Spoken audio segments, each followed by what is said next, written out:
বিজয় বিজয় লাভের জন্য মানুষ কি না করে থাকে, যে কোনো সম্ভাব্য প্রচেষ্টা করে, কিন্তু নিজের বিজয় লাভের জন্য বাজিতে যা ইচ্ছে তাই রেখে দেওয়া কি উচিত কাজ? কখনোই নয়। নিজের হারানো সম্মান, নিজের হারানো সম্পত্তি, নিজের হারানো অধিকার ফিরে পাওয়ার শুধু একটাই পথ রয়েছে, আর তা হলো পুরুষার্থ, দ্যুতক্রিয়া নয়। যে মানুষ নিজেই হেরে গেছে, নিজেই নিজের জয়লাভ করার জন্য অন্য কাউকে কিভাবে বাজিতে রাখতে পারে? এ হলো সম্পূর্ণরূপে অনুচিত। অনেক সময় অনেক ধন লাভ করার জন্য, অনেক সম্পত্তি লাভ করার জন্য আমরা নিজের আসল ধন, আমাদের আপনজন, তাদেরকে হারিয়ে ফেলতেও প্রস্তুত হয়ে যাই। এটা একেবারেই উচিত নয়। যত বড়ই সংকট আসুক না কেন, আমাদের আপনজনদের আমাদের সাথেই রাখা উচিত। নিজের বিজয়ের জন্য ওনাদের বাজি রাখা ঠিক নয়। এই ভুল কেউ একজন করেছেন, আপনি তা ভুলেও করবেন না। রাধা রাধা। নারী জন্মসূত্রে কারোর কন্যা, ধর্মসূত্রে কারোর পত্নী, আর কর্মসূত্রে কারোর মা। আমাদের মনে এই ছবি আঁকা রয়েছে একজন নারীকে নিয়ে, তাই না? একটা অতুলনীয় ভূমিকা রয়েছে নারীদের আমাদের জীবনে, আর নারী ছাড়া আমরা কিছুই নই। কিন্তু অধিকার, সেখানে আমরা একটা ভুল করে বসি। যখন নারী একজন কন্যা থাকে, যখন সে জন্ম নেয়, তখন তার ওপর অধিকার থাকে তার পিতার। আর তারপর যখন বিয়ে হয়ে যায়, তখন তার অস্তিত্বের ওপর অধিকার থাকে তার স্বামীর। আর যখন তিনি মা হন, তখন নিজেই তিনি জীবনের সমস্ত অধিকার দিয়ে দেন তার সন্তানকে। কিন্তু আমরা কি কখনো এটা ভেবেছি এই জীবন হলো তার নিজের? যে নারী সবার কল্যাণ করছেন, তার জীবনের অধিকারও তার কাছেই থাকা উচিত, তাই না? তার নিজের জীবনের সিদ্ধান্ত সে নিজেই নিতে পারেন, নিজেই নিজের ভাগ্যের রচয়িতা হতে পারেন। আর এর জন্য আমাদের নিজেদের পাল্টাতে হবে, দৃষ্টিভঙ্গি পাল্টাতে হবে। কারণ এই ধারণা সেটা আজ বা কালকের ব্যাপার নয়, এটা ঘটে চলেছে বহু বছর ধরে, আর চলতেই থাকবে যদি আমরা এটা না বদলাই। আর এটা তখনই সম্ভব হবে যখন আমরা নিজেদের মধ্যে পরিবর্তন আনব। তাই আজকের পর থেকে, এই মুহূর্ত থেকে, কোনো নারীর ওপর অকারণ অধিকার স্থাপনের আগে সহস্রবার ভেবে দেখবেন। কারণ যখন নারী নিজের অধিকার কেড়ে নিতে বাধ্য হবেন, তখন শুধু এবং শুধুমাত্র বিনাশই ঘটবে। রাধা রাধা।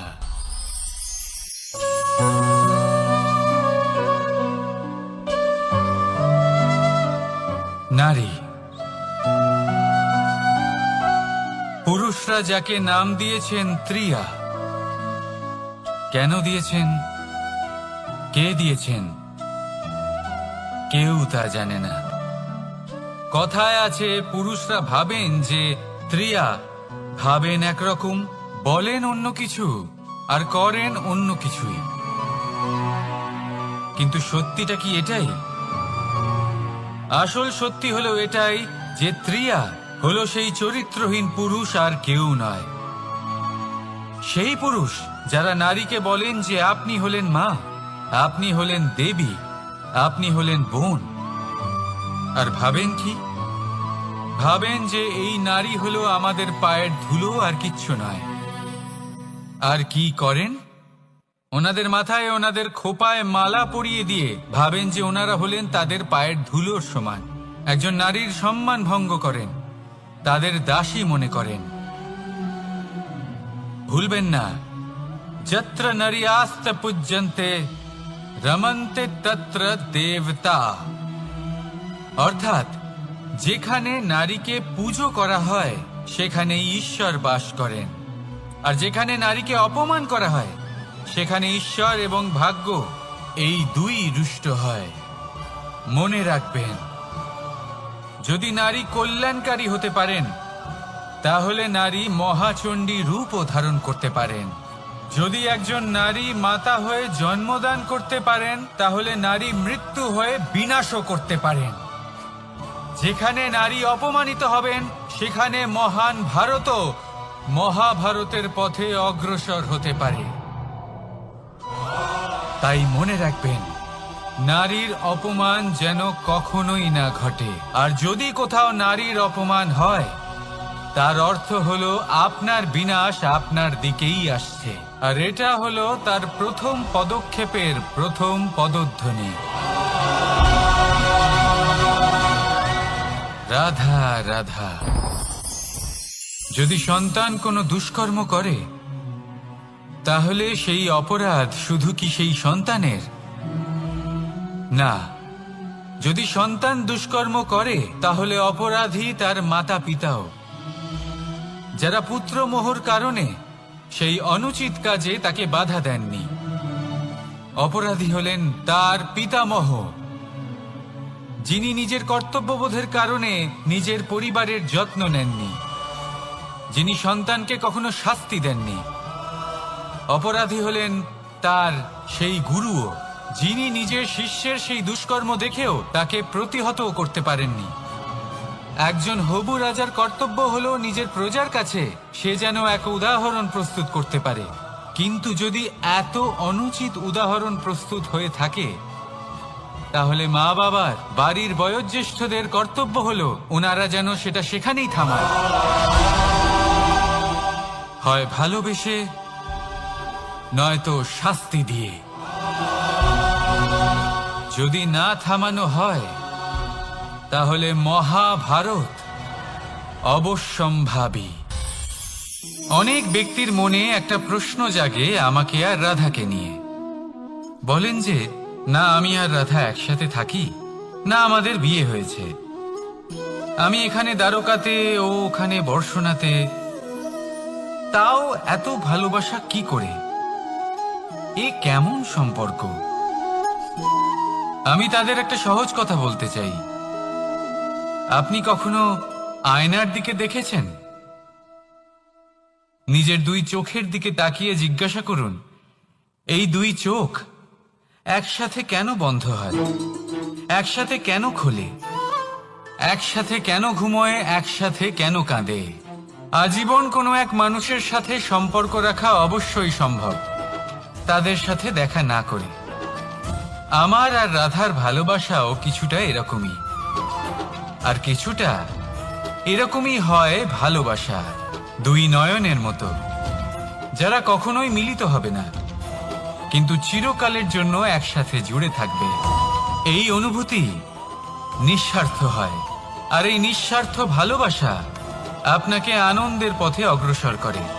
জীবনে সবসময় নিঃস্বার্থভাবে ভালোবাসুন,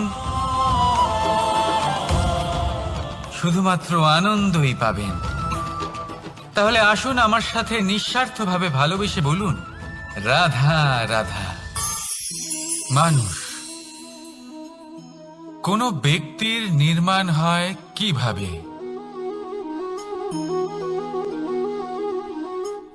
কেউ বলবেন পঞ্চতত্ত্বের দ্বারা, কেউ বলবেন আত্মা, দেহ ও চেতনার দ্বারা, কেউ বলবেন ঈশ্বরের কৃপার দ্বারা, তো কেউ বলবেন এই প্রকৃতির পরীক্ষার দ্বারা।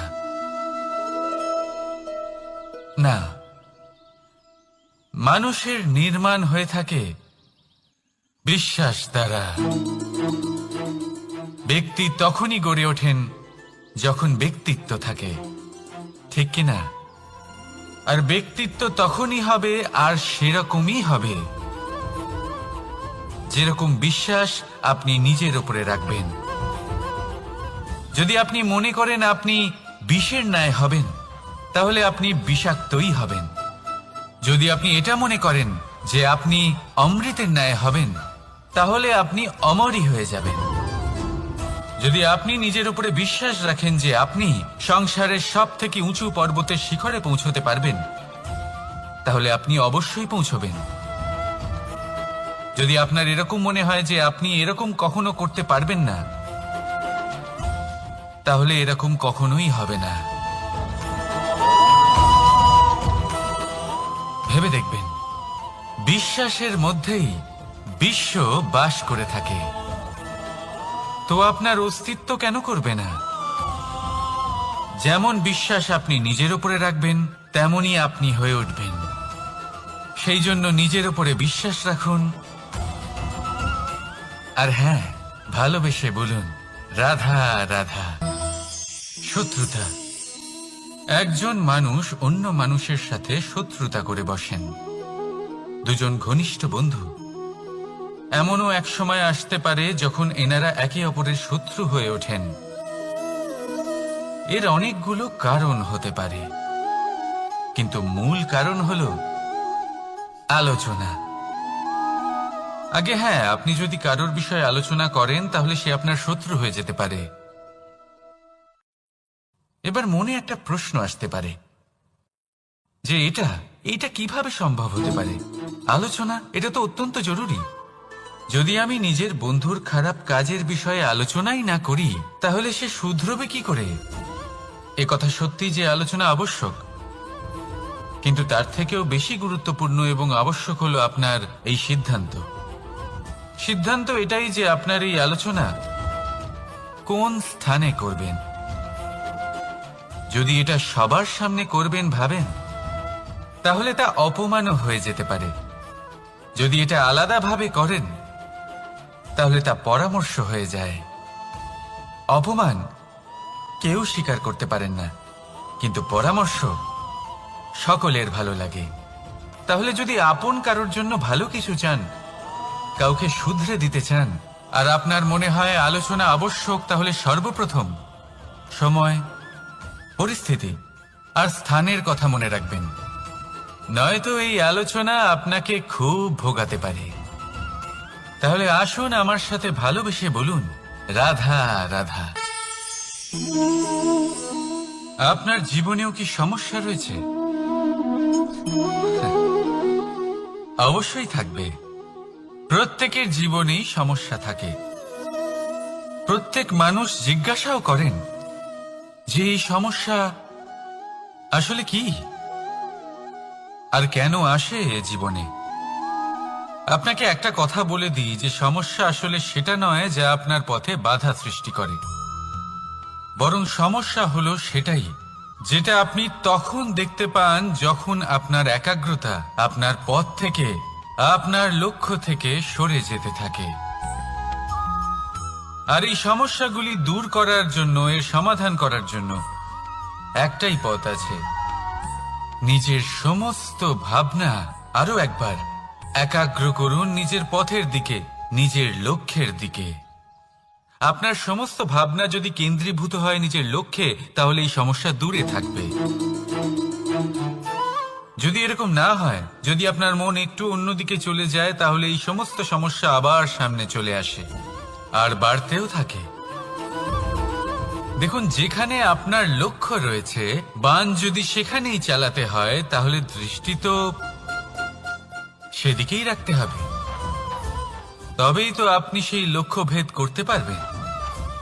সেই জন্য মনে রাখবেন, সর্বদা লক্ষ্য রাখবেন নিজের পথে, সেই পথেই সামনে এগোতে থাকুন নিজের লক্ষ্যের দিকে। আপনি যত সামনে এগোতে থাকবেন এই সমস্যা তত পিছিয়ে যাবে। তাহলে আসুন আমার সাথে ভালোবেসে বলুন রাধা রাধা। এই পাখিরা সত্যি খুব সুন্দর, আমার খুব ভালো লাগে। আপনি নিশ্চয়ই শুনে থাকবেন যে কিছু পাখির কাছে ডানা অবশ্যই থাকে, কিন্তু উড়তে পারে না। তারা চায় উঁচু আকাশে উড়ে বেড়াতে এবং মেঘেদের সাথে কথা বলতে, করতেই পারে না। এবার এই সংসারেও পাওয়া যায় ঘুড়িও। এদের মধ্যে না জীবন আছে, না প্রাণ আছে, আর না আছে ডানা, কিন্তু এরা আকাশের সাথে কথা বলে, হাওয়ার বেগের সাথে কথা বলে, আনন্দ করে, উৎফুল্ল হয়ে ওঠে। আকাশে জীবনের কিছু মুহূর্ত কাটায়। তার কারণ কি হতে পারে? কারণ হলো সুতো। এই সুতো যদি সঠিক হাতে থাকে, তাহলে এই কাগজের তৈরি ঘুড়িও আকাশের উচ্চতায় উড়ে বেড়াতে পারে। এবার এই সুতো আসলে কি? এই সুতো হলো আসলে ভালোবাসা, এই সুতো হলো আসলে বিশ্বাসের। আর এটা আপনি দিয়ে থাকেন তাদের হাতে যাদের আপনি বিশ্বাস করেন, যাদের আপনি নিজের সর্বস্ব দিয়ে দেন। ভেবে দেখুন, এই ভালোবাসা আর বিশ্বাসের সুতো আপনি যদি সঠিক মানুষের হাতে দিয়ে দেন, তাহলে আপনি অনেক উচ্চতায় উঠতে পারবেন, আকাশের উচ্চতায় উড়ে বেড়াতে পারবেন, মেঘের সাথে কথা বলতে পারবেন, পাখিদের মতো উড়তে পারবেন, যা ইচ্ছে তাই করতে পারবেন। শুধু এই মানুষ সঠিক হতে হবে, এমন একজন মানুষ যার মনে আপনার জন্য ভালোবাসা রয়েছে, এমন এক মানুষ যার মনে কোনো স্বার্থ নেই, যিনি পরোপকারী, এমন একজন ব্যক্তি যিনি আপনার অস্তিত্বকে বাইরে নিয়ে আসতে পারবেন, তাকে উজ্জ্বল করে তুলবেন। তাহলে ভালোবাসুন, আনন্দ করতে থাকুন, আর এই আনন্দ সহকারে বলুন, রাধা রাধা। আমরা সকলে এমন ব্যক্তির সাথে থাকতে চাই যারা খুব মিষ্টি কথা বলেন, যাদের ব্যবহার আমাদের ভালো লাগে, যারা দেখতে সুন্দর হন, যাদের আমরা পছন্দ করি। আর সবসময় এমন ব্যক্তির থেকে দূরে থাকতে চেষ্টা করি যাদেরকে আমরা পছন্দ করি না, যাদের কথা আমাদের খারাপ লাগে, যাদের কথা একটু কঠোর হয়। আমরা সবসময় চেষ্টা করি এদের থেকে দূরে থাকার, ঠিক কিনা? কিন্তু যদি বাস্তবটা দেখি, তাহলে এই কঠোরতা জীবনে শান্তির প্রলেপ দেয়। ওষুধও একটু কড়াই হয়, কিন্তু এ কি করে?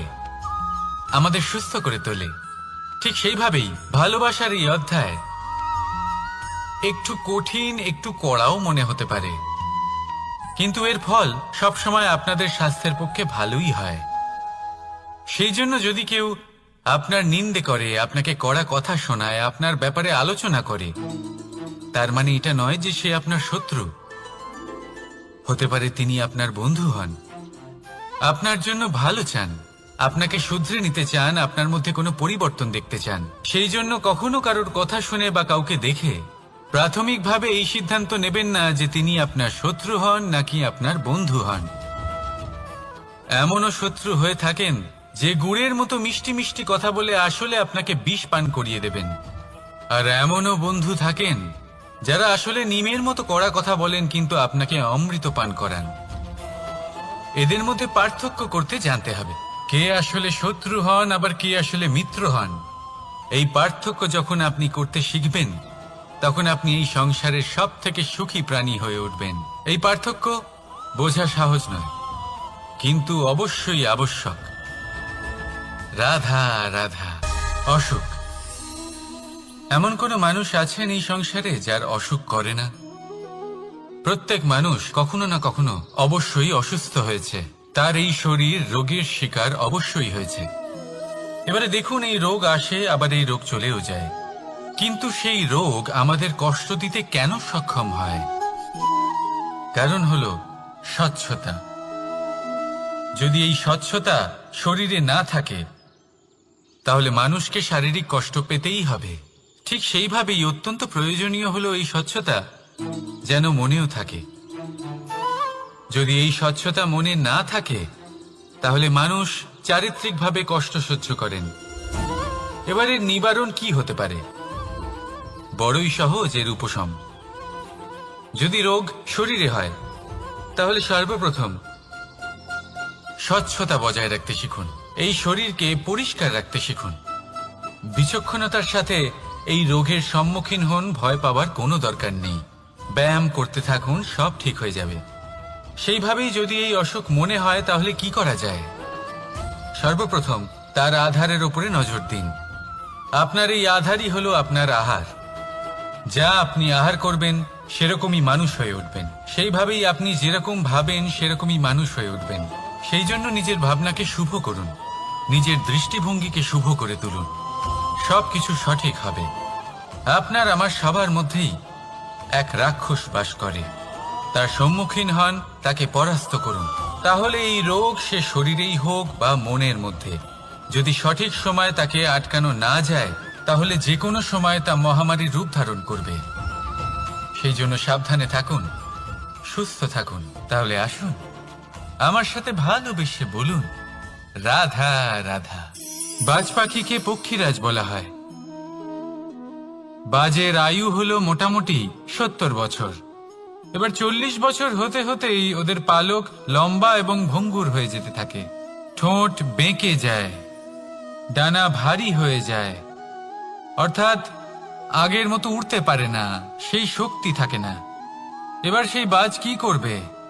বাজ সব থেকে কঠিন নির্বাচন করে, নির্বাচন নিজের পুনর্স্থাপনার। সর্বপ্রথম একটা বিশাল পর্বতে যায়, একান্তে নিজের এক বাসস্থান তৈরি করে, আর তারপরে পাথরের সাথে নিজের ঠোঁট বারবার আঘাত করতে করতে সেই ঠোঁট ভেঙে ফেলে। তারপরে সে অপেক্ষা করে সেই ঠোঁট পুনর্নির্মাণ হওয়ার। তারপর সেটাই করে নিজের পালকের সাথে। তারপরে নিজের ডানা থেকে এক এক করে ভারী পালকগুলো ছিঁড়ে ফেলে দেয়। আর তারপর 150 দিনের এই যন্ত্রণা সহ্য করার পরে ও ফিরে পায় নিজের ওড়বার অনন্য ক্ষমতা, সেই শক্তি। আর তারপরে ও জীবনের পরবর্তী 30 বছর বাঁচে। কি বুঝলেন আপনি? যদি ইচ্ছে শক্তি থাকে তাহলে একজন দুর্বলও শক্তিশালী হতে পারে। আপনিও এটাই করুন, নিজের অতীতের যন্ত্রণার বোঝাগুলিকে ত্যাগ করুন আর কল্পনার খোলা আকাশে উন্মুক্ত হয়ে উড়ে বেড়ান। নিজের পুনর্স্থাপনা করুন, তবেই সর্বশ্রেষ্ঠ হতে পারবেন। আর মনে রাখবেন, এই ছোট ছোট পদক্ষেপই বড় বড় শিখরে পৌঁছে দিতে পারে। তাহলে আসুন আর আমার সাথে ভালোবেসে বলুন রাধা রাধা। আপনি কি কখনো জলকে নিজের মুঠোতে ধরে রাখার চেষ্টা করেছেন? চলুন আজ করা যাক।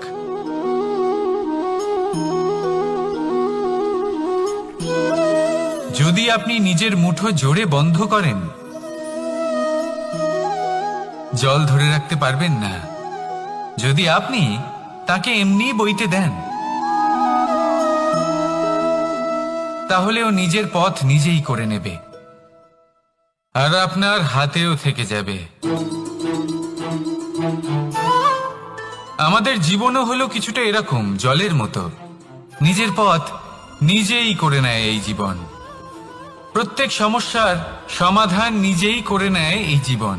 তাই জীবনে যখন কোনো পরিস্থিতি আমাদের প্রতিকূল হয়ে থাকে, কিছুই হয়তো আমরা বুঝতে পারছি না, কিছুই যখন বসে থাকে না, তখন আমরা হতাশ হয়ে পড়ি, নিরাশ হয়ে পড়ি। আর এটাই করা উচিত নয়। শান্ত মনে দেখতে হবে যে এই জীবনে আসলে কি ঘটে চলেছে। কষ্ট সবাই ভোগ করেন।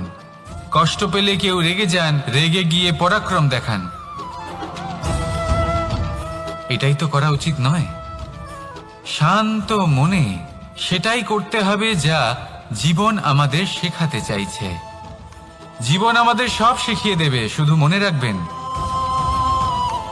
কখন প্রয়াস করতে হবে আর কখন আমাদের প্রতীক্ষা করতে হবে, সেটা আগে আপনাকে বুঝতে হবে। তাহলে আসুন আমার সাথে ভালোবেসে বলুন রাধা রাধা। বল, শক্তি, পরাক্রম এই সংসারের বিকাশের মূল। কিন্তু কখনো ভেবেছেন যে প্রকৃতি আমাদের এই বল, শক্তি, পরাক্রম কেন দিয়েছেন? যাতে আমরা জীবনে কারোর উদ্ধার করতে পারি, কাউকে সাহায্য করতে পারি, কারোর জন্য ভালো কিছু করতে পারি, কোনো গরিব অসহায় মানুষের জন্য কিছু করতে পারি। এই বল, এই শক্তির সদ্ব্যবহার করতে পারি। কখনো দেখেছেন এমন মানুষ যার কাছে অসীম শক্তি আছে, কিন্তু তার সাথেই অসম্ভব অহংকারও রয়েছে? যিনি নিজেকে সর্বশ্রেষ্ঠ বলে মনে করেন, খারাপ কাজও করেন।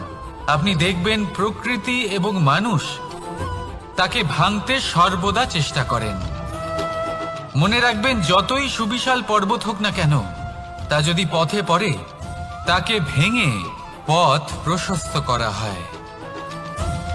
যদি আপনার কাছে বল থাকে, শক্তি থাকে, পরাক্রম থাকে, তাহলে তার সদ্ব্যবহার করুন। কাউকে সাহায্য করুন, কাউকে রক্ষা করুন। যদি আপনি আপনার শক্তির দুর্ব্যবহার করেন, তাহলে মনে রাখবেন আপনি নিজের বিনাশ নিজেই আমন্ত্রণ করছেন। এবার বল অর্জন করার পরে, শক্তি অর্জন করার পরে আপনি নিজেকে বিনাশ করতে চান নাকি এই সংসারের উদ্ধার করতে চান, সিদ্ধান্ত আপনার। রাধা রাধা।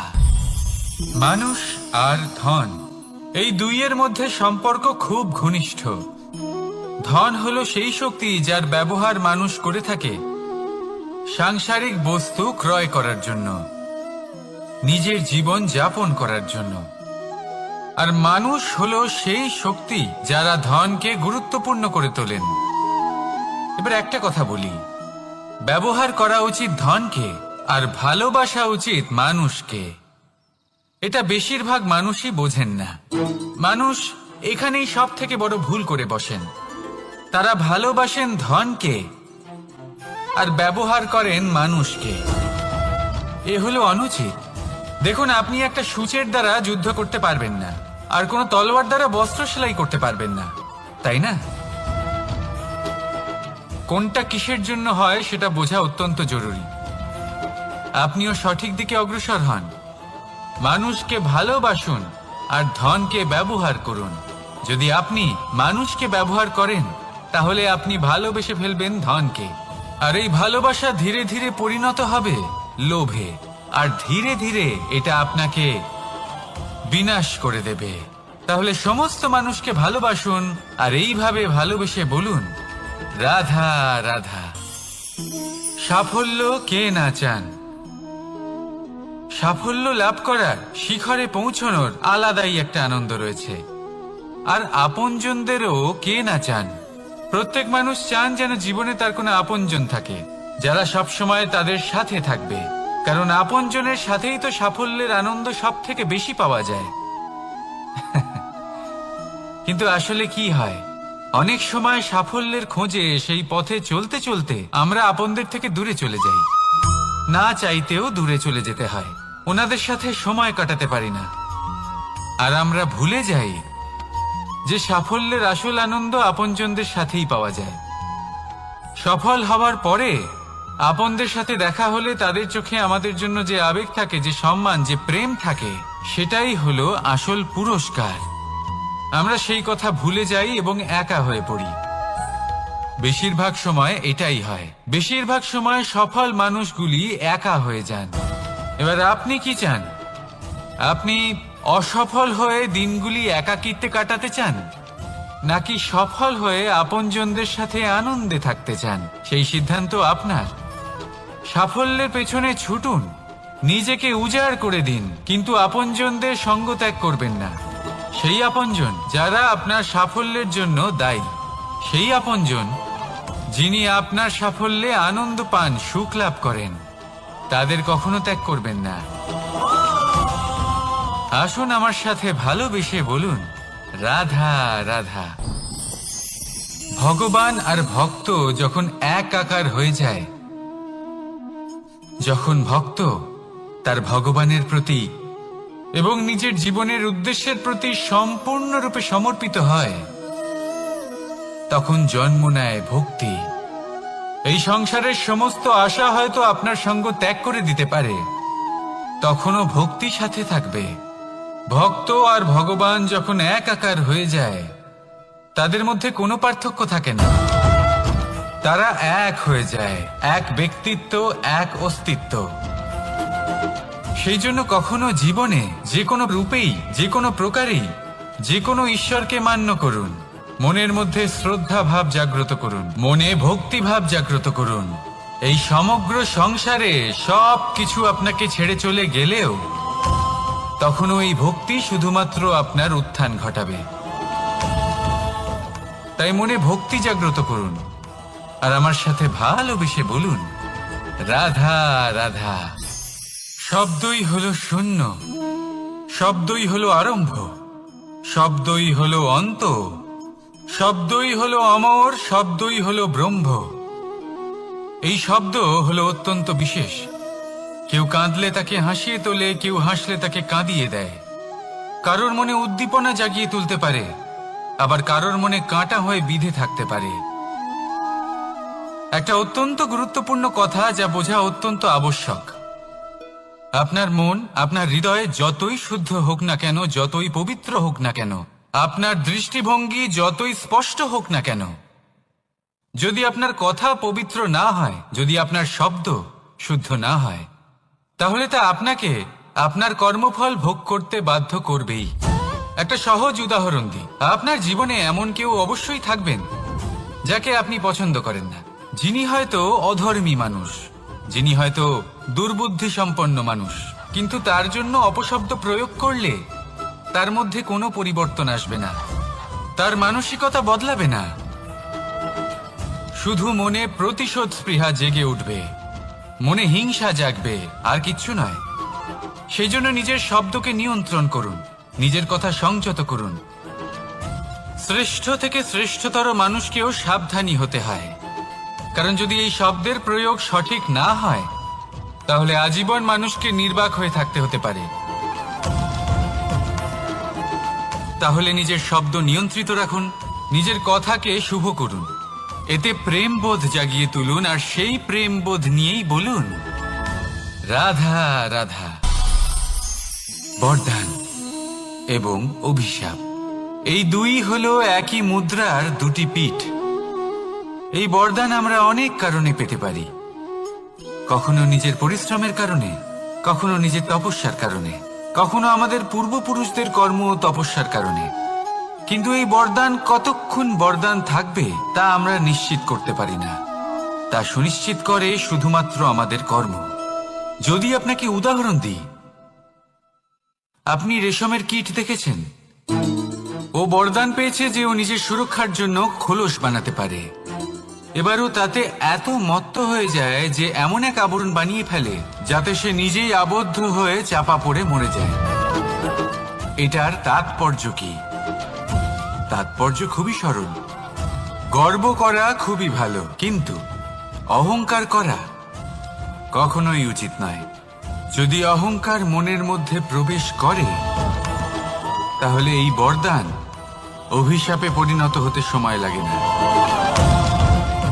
আর যদি কর্মশ্রেষ্ঠ হয়, তাহলে অভিশাপ বরদানে পরিণত হয়। তাহলে আসুন শ্রেষ্ঠ কর্ম করুন, আর আমার সাথে ভালোবেসে বলুন রাধা রাধা। সুখ, দুঃখ, মৃত্যু, মহামারী, এগুলো কখনো বলে আসে না, আবার জিজ্ঞাসা করেও আসে না। এমনই হয় দ্রুত ক্রীড়ার এই খেলায়। এক কারাগারের মতো, একটা মাকড়সার জালের মতো। যেমন একটা মাকড়সার জাল একটা পোকাকে নিজের দিকে আসতে আকর্ষিত করে, নিজের চমকের দ্বারা, নিজের গঠন দ্বারা। সেরকমই দ্রুত ক্রীড়ার এই খেলা মানুষকে নিজের দিকে আসতে প্ররোচিত করে। শেষে গিয়ে মানুষ আটকা পড়ে। পার্থক্য শুধু এটাই, যখন এক পোকা এই জালে জড়িয়ে পড়ে তখন সে তার প্রাণ হারায়। মানুষ যখন এই দ্রুত ক্রীড়ায় আকর্ষিত হয়, সে নিজের মান, নিজের ধন সব কিছু হারায়, নিজের বিবেক হারিয়ে ফেলে। কিন্তু আপনি আপনার বিবেক কখনোই হারাবেন না। যদি আপনার মনে লোভ চলে আসে, আপনি লোভী হয়ে ওঠেন। যদি আপনি দ্রুত ক্রীড়ার এই খেলায় আটকা পড়েন, তাহলে মনে রাখবেন এই খেলা থেকে ফিরে আসা প্রায় অসম্ভবই বলা যায়। নিজের বিবেক কখনো হারাতে দেবেন না, কারণ বিনাশ আসার প্রথম লক্ষণ হলো বিবেকের বোধ চলে যাওয়া। এই প্ররোচনায় কখনো পা দেবেন না। আর আমার সাথে ভালোবেসে বলুন রাধা রাধা। বিজয়, বিজয় লাভের জন্য মানুষ কি না করে থাকে, যে কোনো সম্ভাব্য প্রচেষ্টা করে। কিন্তু নিজের বিজয় লাভের জন্য বাজিতে যা ইচ্ছে তাই রেখে দেওয়া কি উচিত কাজ? কখনোই নয়। নিজের হারানো সম্মান, নিজের হারানো সম্পত্তি, নিজের হারানো অধিকার ফিরে পাওয়ার শুধু একটাই পথ রয়েছে, আর তা হলো পুরুষার্থ, দ্রুত ক্রীড়া নয়। যে মানুষ নিজেই হেরে গেছে, নিজেই নিজের জয়লাভ করার জন্য অন্য কাউকে কিভাবে বাজিতে রাখতে পারে? এ হলো সম্পূর্ণরূপে অনুচিত। অনেক সময় অনেক ধন লাভ করার জন্য, অনেক সম্পত্তি লাভ করার জন্য আমরা নিজের আসল ধন, আমাদের আপনজন, তাদেরকে হারিয়ে ফেলতেও প্রস্তুত হয়ে যাই। এটা একেবারেই উচিত নয়। যত বড়ই সংকট আসুক না কেন, আমাদের আপনজনদের আমাদের সাথেই রাখা উচিত। নিজের বিজয়ের জন্য ওনাদের বাজি রাখা ঠিক নয়। এই ভুল কেউ একজন করেছেন, আপনি তা ভুলেও করবেন না। রাধা রাধা। নারী জন্মসূত্রে কারোর কন্যা, ধর্মসূত্রে কারোর পত্নী, আর কর্মসূত্রে কারোর মা। আমাদের মনে এই ছবি আঁকা রয়েছে একজন নারীকে নিয়ে, তাই না? একটা অতুলনীয় ভূমিকা রয়েছে নারীদের আমাদের জীবনে, আর নারী ছাড়া আমরা কিছুই নই। কিন্তু অধিকার, সেখানে আমরা একটা ভুল করে বসি। যখন নারী একজন কন্যা থাকে, যখন সে জন্ম নেয়, তখন তার ওপর অধিকার থাকে তার পিতার। আর তারপর যখন বিয়ে হয়ে যায়, তখন তার অস্তিত্বের উপর অধিকার থাকে তার স্বামীর। আর যখন তিনি মা হন, তখন নিজেই তিনি জীবনের সমস্ত অধিকার দিয়ে দেন তার সন্তানকে। কিন্তু আমরা কি কখনো এটা ভেবেছি এই জীবন হলো তার নিজের? যে নারী সবার কল্যাণ করছেন, তার জীবনের অধিকারও তার কাছেই থাকা উচিত, তাই না? তার নিজের জীবনের সিদ্ধান্ত সে নিজেই নিতে পারেন, নিজেই নিজের ভাগ্যের রচয়িতা হতে পারেন। আর এর জন্য আমাদের নিজেদের পাল্টাতে হবে, দৃষ্টিভঙ্গি পাল্টাতে হবে। কারণ এই ধারণা সেটা আজ বা কালকের ব্যাপার নয়, এটা ঘটে চলেছে বহু বছর ধরে আর চলতেই থাকবে যদি আমরা এটা না বদলাই। আর এটা তখনই সম্ভব হবে যখন আমরা নিজেদের মধ্যে পরিবর্তন আনব। তাই আজকের পর থেকে, এই মুহূর্ত থেকে, কোনো নারীর ওপর অকারণ অধিকার স্থাপনের আগে সহস্রবার ভেবে দেখবেন। কারণ যখন নারী নিজের অধিকার কেড়ে নিতে বাধ্য হবেন, তখন শুধু এবং শুধুমাত্র বিনাশই ঘটবে। রাধা রাধা।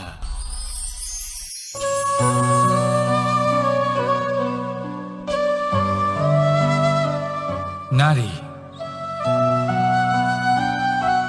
পুরুষরা যাকে নাম দিয়েছেন ত্রিয়া, কেন দিয়েছেন, কে দিয়েছেন, কেউ তা জানে না। কথায় আছে, পুরুষরা ভাবেন যে ত্রিয়া, ভাবেন একরকম, বলেন অন্য কিছু, আর করেন অন্য কিছুই। কিন্তু সত্যিটা কি এটাই? আসল সত্যি হলো এটাই যে ত্রিয়া হলো সেই চরিত্রহীন পুরুষ, আর কেউ নয়। সেই পুরুষ যারা নারীকে বলেন যে আপনি হলেন মা, আপনি হলেন দেবী, আপনি হলেন বোন। আর ভাবেন কি? ভাবেন যে এই নারী হলো আমাদের পায়ের ধুলো, আর কিচ্ছু নয়। আর কি করেন? ওনাদের মাথায়, ওনাদের খোপায় মালা পরিয়ে দিয়ে ভাবেন যে ওনারা হলেন তাদের পায়ের ধুলোর সমান। একজন নারীর সম্মান ভঙ্গ করেন, তাদের দাসী মনে করেন। ভুলবেন না, যত্র নারীয়াস্ত পূজ্যন্তে রমন্তে তত্র দেবতা। অর্থাৎ যেখানে নারীকে পুজো করা হয়, সেখানেই ঈশ্বর বাস করেন। আর যেখানে নারীকে অপমান করা হয়, সেখানে ঈশ্বর এবং ভাগ্য এই দুই রুষ্ট হয়। মনে রাখবেন, যদি নারী কল্যাণকারী হতে পারেন, তাহলে নারী মহাচণ্ডী রূপও ধারণ করতে পারেন। যদি একজন নারী মাতা হয়ে জন্মদান করতে পারেন, তাহলে নারী মৃত্যু হয়ে বিনাশও করতে পারেন। যেখানে নারী অপমানিত হবেন, সেখানে মহান ভারতও মহাভারতের পথে অগ্রসর হতে পারে। তাই মনে রাখবেন, নারীর অপমান যেন কখনোই না ঘটে। আর যদি কোথাও নারীর অপমান হয়, তার অর্থ হলো আপনার বিনাশ আপনার দিকেই আসছে। আর এটা হলো তার প্রথম পদক্ষেপের প্রথম পদধ্বনি। রাধা রাধা। সম্পর্ক হলো আমাদের জীবনের একটি আধার। কিছু সম্পর্ক এমন যে আমরা জন্মসূত্রে লাভ করি, যেমন পরিবার, মা বাবা। কিছু সম্পর্ক আছে যে আমরা জীবনে অর্জন করে থাকি, তা সে প্রেমের হোক, স্নেহের হোক বা বন্ধুত্বের। এই সকল সম্পর্ক লাভ করার বা গড়ে তোলার 5টি ধাপ রয়েছে। প্রথম ধাপ, কোনো ব্যক্তির সাথে আলাপ হওয়া, তার সাথে কথা বলা বা তাকে দেখা। দ্বিতীয় ধাপ, সে ব্যক্তিকে আমাদের ভালো লাগা। তৃতীয় ধাপ, আমাদের এটা চাইতে শুরু করা যে জীবনে এই ব্যক্তি যেন আমাদের বন্ধু হন, আমাদের জীবনে থাকেন, বা আমাদের কাউকে ভালোবেসে ফেলা। আর এটা আমাদের ভাবা বা চাওয়া যে সেই ব্যক্তি যেন আজীবন আমার সাথে থাকেন, আমার জীবনে আমার সাথী হয়ে। চতুর্থ ধাপ, লাভ করা। এবার এই ধাপটি অনেক মানুষের পক্ষেই খুবই সরল হয়, বড়ই সরলভাবে নিজেদের সঙ্গীকে লাভ করে থাকেন। কিছু মানুষের জন্য এই ধাপ অত্যন্ত কঠিন হয়ে থাকে। অনেক প্রতিকূল পরিস্থিতির উপর জয়লাভ করে তারা সঙ্গীকে লাভ করেন, কিন্তু লাভ অবশ্যই করেন। এরপরে আসে পঞ্চম, অন্তিম এবং সব থেকে গুরুত্বপূর্ণ ধাপ। সেটা হলো সেই সম্পর্ক পালন করা। এটা হলো এমন এক বিষয় যা প্রত্যেক মানুষের শেখা উচিত। যদি ব্যক্তি নিজের জীবনে সম্পর্ক রক্ষা করতে শিখে যান, তবে প্রত্যেক সম্পর্ক তার জীবনকে স্বর্গ করে তুলবে। আসুন আর আমার সাথে ভালোবেসে বলুন, রাধা রাধা।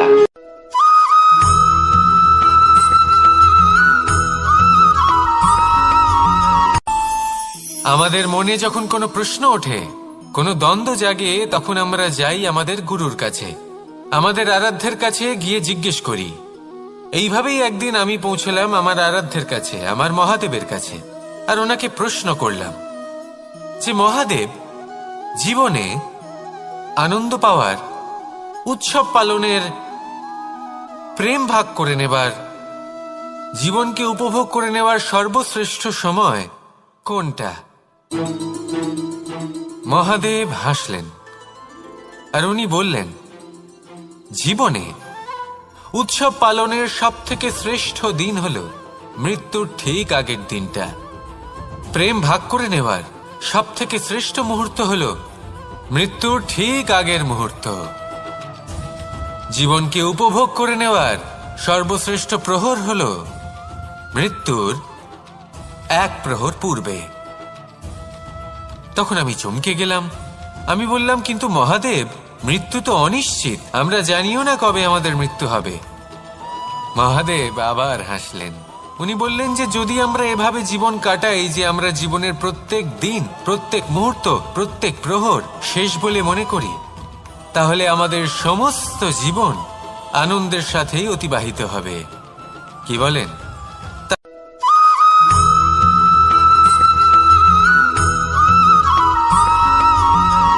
এই সংসারে কোনো বস্তু হোক বা ব্যক্তি হোক, তার একার গুরুত্ব কিন্তু খুব বেশি নয়। একটা উদাহরণ হিসেবে বৃষ্টির ফোঁটাকে ভেবে দেখুন। যদি একটি বৃষ্টির ফোঁটা হয় তাহলে তার খুব বেশি গুরুত্ব থাকে না, কিন্তু যখন সহস্র বৃষ্টির ফোঁটা মেঘের মধ্যে দিয়ে ঝরে পড়ে, তখন সেটা বর্ষার রূপ ধারণ করে। সেই বর্ষা যা এই প্রকৃতিকে শান্ত করে। সেইভাবেই পাথরের ছোট টুকরো, তার খুব বেশি গুরুত্ব থাকে না, কিন্তু যখন অসংখ্য পাথরের টুকরো একত্রিত হয় তখন তা পর্বতের আকার ধারণ করে।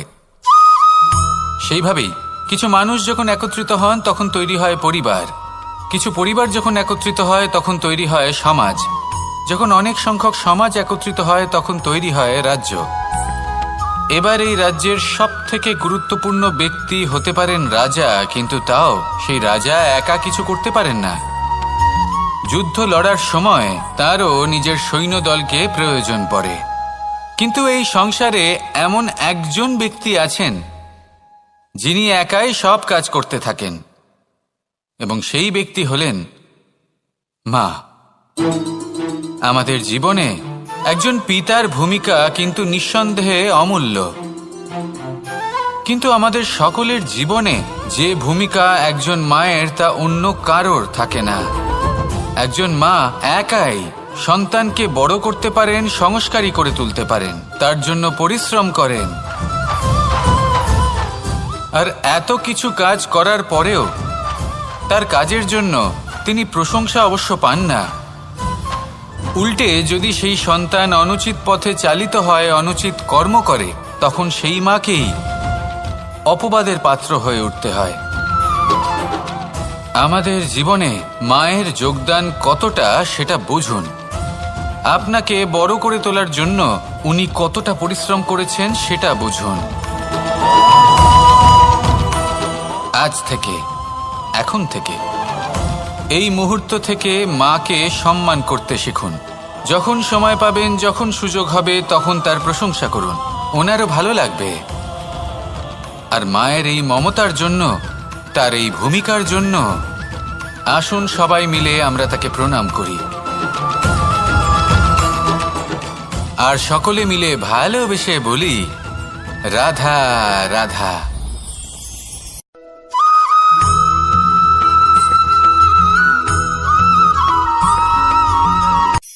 এই সংসারে সাফল্য লাভ করার জন্য জ্ঞানের প্রয়োজন হয়, পরিশ্রমের প্রয়োজন হয়, দৃঢ় নিষ্ঠার প্রয়োজন হয়, নিরন্তর চেষ্টা করা প্রয়োজনীয়। কিন্তু আরো কিছু আছে যা অত্যন্ত প্রয়োজনীয় এবং গুরুত্বপূর্ণ। তা হলো ভালো বন্ধু। তাদের থাকা অত্যন্ত প্রয়োজনীয়। যদি ভালো বন্ধু থাকে তাহলে সময় এলে তারা ঢাল হয়ে আপনাকে সুরক্ষা করবেন। সময় এলে অস্ত্রের মতো শত্রুকে সংহারও করবেন। যদি তিনি জ্ঞানী হন, তাদের মধ্যে সদ্গুণ থাকে, তাহলে এই সব গুণ আপনার মধ্যেও প্রবেশ করবে। তাহলে সাফল্যের জন্য ভালো বন্ধু পাওয়া অত্যন্ত প্রয়োজনীয়। কিন্তু শুধু বন্ধু কেন, ভালো শত্রুও থাকা প্রয়োজনীয়। এবার আপনি ভাববেন, এ আমি কি বললাম? যদি আপনার জীবনেও ভালো অর্থাৎ শক্তিশালী শত্রু থাকে, তাহলে আপনিও শক্তিশালী হতে থাকবেন। এই শত্রু আপনাকে প্রেরিত করবে আরো বেশি শক্তিশালী হয়ে ওঠার। কখনো কোনো হরিণকে দেখুন, তীব্র গতিতে দৌড়তে থাকে। কেন তীব্র গতিতে দৌড়য়? এই কারণে নয় যে কোথাও তার জন্য মধুর ঘাস অপেক্ষা করে রয়েছে, না। সে এই কারণে তীব্র গতিতে দৌড়য় কারণ সেটা না করলে তার পেছনে একটি সিংহ আছে যে ওকে নিজের ভোজন করে ফেলবে। তাই জীবনে বিপদ, সংকট, এই সবকিছুও হলো অত্যন্ত গুরুত্বপূর্ণ। তার সম্মুখীন হতে শিখুন আর আমার সাথে ভালোবেসে বলুন, রাধা রাধা।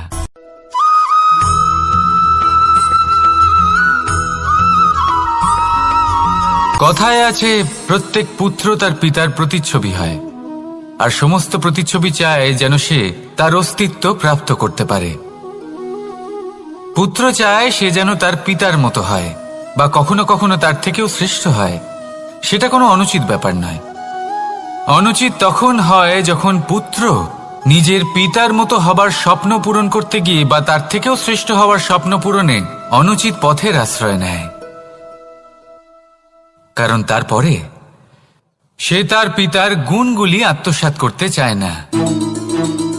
সে শুধুই এটা চায় যে সংসারের চোখে যেন আমি শ্রেষ্ঠ প্রমাণিত হই। এটা অনুচিত।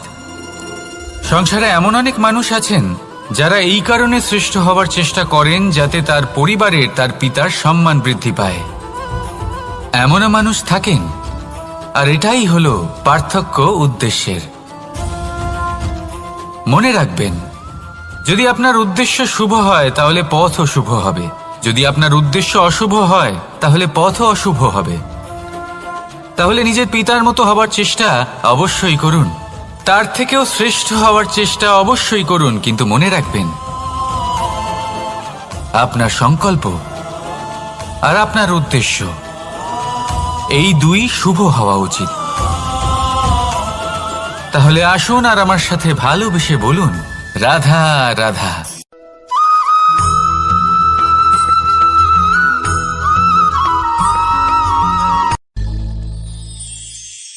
শিশিরের বিন্দু পাতার ওপর পড়ে আর তার গায়ে লেগে থাকে। পাতা তাকে শুষে নিতে পারে না, আর শেষ পর্যন্ত সে ঝরে পড়ে যায়। অন্যদিকে রয়েছে মেঘ এবং চাতক, এদের মধ্যে অনেক দূরত্ব থাকে। মেঘ থাকে আকাশে আর চাতক থাকে ধরিত্রীতে। কিন্তু যখন এই মেঘ থেকে বৃষ্টি ঝরে পড়ে, এই চাতক কিন্তু সেই জলই পান করে, নয়তো সে তৃষ্ণার্ত থেকে যায়। এবার অন্যদিকে দেখলাম শিশির বিন্দু আর পাতার এই সম্পর্ক। এরা খুব কাছাকাছি থাকে, ঘনিষ্ঠও থাকে। অন্যদিকে রয়েছে মেঘ এবং চাতকের সম্পর্ক, যাদের মধ্যে অনেক দূরত্ব থাকা সত্ত্বেও তারা খুব ঘনিষ্ঠ, তাই না? এই সারমর্ম খুব সরল। এই নৈকট্য, এই দূরত্ব, তা আপনার সম্পর্কে প্রভাব কিছুতেই ফেলতে পারে না। এই নৈকট্য, এই দূরত্ব, এইসব হলো শুধুমাত্র মনের ব্যাপার। কখনো আপনি অনুভব করেছেন আপনি কারোর থেকে অনেক অনেক দূরে আছেন, অনেক দূরে আছেন, তাও সেই ব্যক্তির প্রতি আপনি টান অনুভব করেন। সেখানে আপনি কারোর সাথে প্রত্যেক দিন অতিবাহিত করেন, সমস্ত জীবন অতিবাহিত করেন, সব থেকে বেশি সময় তার সাথে অতিবাহিত করেন, তাও তার প্রতি সেই টান অনুভব করেন না। এই সংকেত হলো মনের দূরত্বের। তাহলে মনের এই দূরত্ব দূর করুন আর আমার সাথে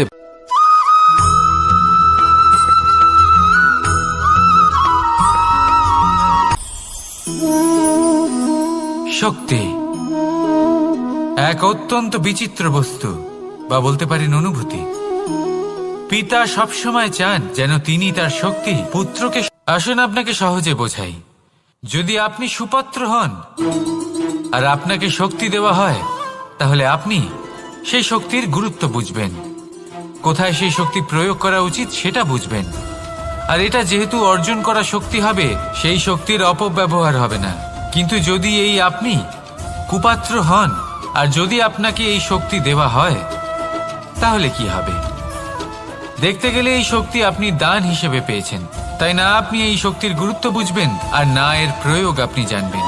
তার অপব্যবহার হওয়া সুনিশ্চিত। তাই যদি আপনি কোনো শক্তি অর্জন করতে চান, তাহলে আগে তার যোগ্য হয়ে উঠুন। পুত্র নয়, পাত্র হয়ে উঠুন।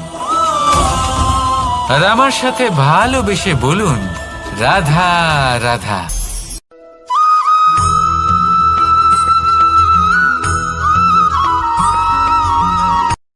শুধু ওনাদের কঠোর ব্যবহার দেখলে আমরা একটু ভয় পেয়ে যাই।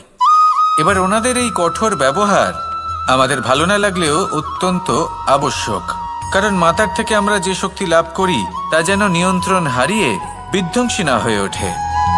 আমরা যেন কোনো কুপথে না চলে যাই, আমরা কখনো যেন দোষ না করে ফেলি।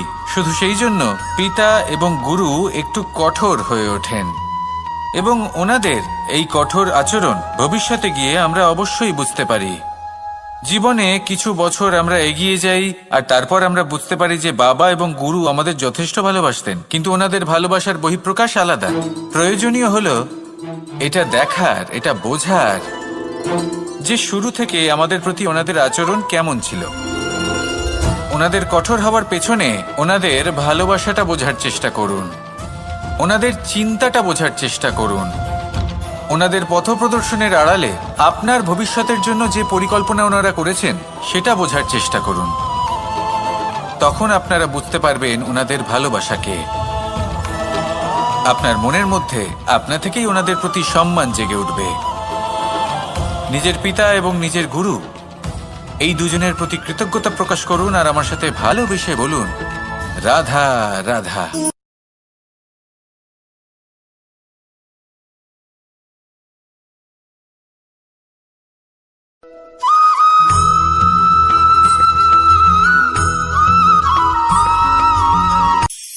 কখনো কোনো বাগানের কোনো বৃক্ষকে দেখেছেন যেখানে সুগন্ধি ফুল থাকে, রসালো ফল থাকে? তখন মন প্রফুল্ল হয়ে ওঠে, মন থেকে সেই বৃক্ষের প্রতি ভালোবাসা জন্মায়। কিন্তু যিনি বাগানের মালিক, শুধুমাত্র তিনিই জানেন যে কিভাবে এই বৃক্ষকে আগলে রাখতে হয়, কিভাবে তার পরিচর্যা করলে এতে সুন্দর সুগন্ধি ফুল হবে, রসালো ফল হবে। কখনো কখনো প্রয়োজনের থেকে বেশি রোদ পেলে এই বৃক্ষগুলি শুকিয়ে যায়, প্রয়োজনের থেকে কম রোদ পেলেও এই বৃক্ষ কিন্তু শুকিয়ে যায়। প্রয়োজনের থেকে কম জল যদি পায়, এই বৃক্ষ শুকিয়ে যেতে পারে। প্রয়োজনের থেকে অতিরিক্ত জল যদি পায়, তখনও এই বৃক্ষের শিকড়গুলি নষ্ট হয়ে যেতে পারে। এবার এটাই কিন্তু আমাদের সংসারের সাথেও হয়। আমাদের সংসারের সকল প্রতিভাশালী ব্যক্তি, যেমন লেখক, বিচারক, প্রবক্তা, যোদ্ধা, এদের সবার ক্ষেত্রে এই কথাটাই প্রযোজ্য। যদি বেশি প্রশংসা করা হয় তাহলেও এরা হারিয়ে যাবেন। প্রয়োজনের থেকে বেশি যদি নিন্দা করা হয় তখনও তারা নত হয়ে পড়বেন।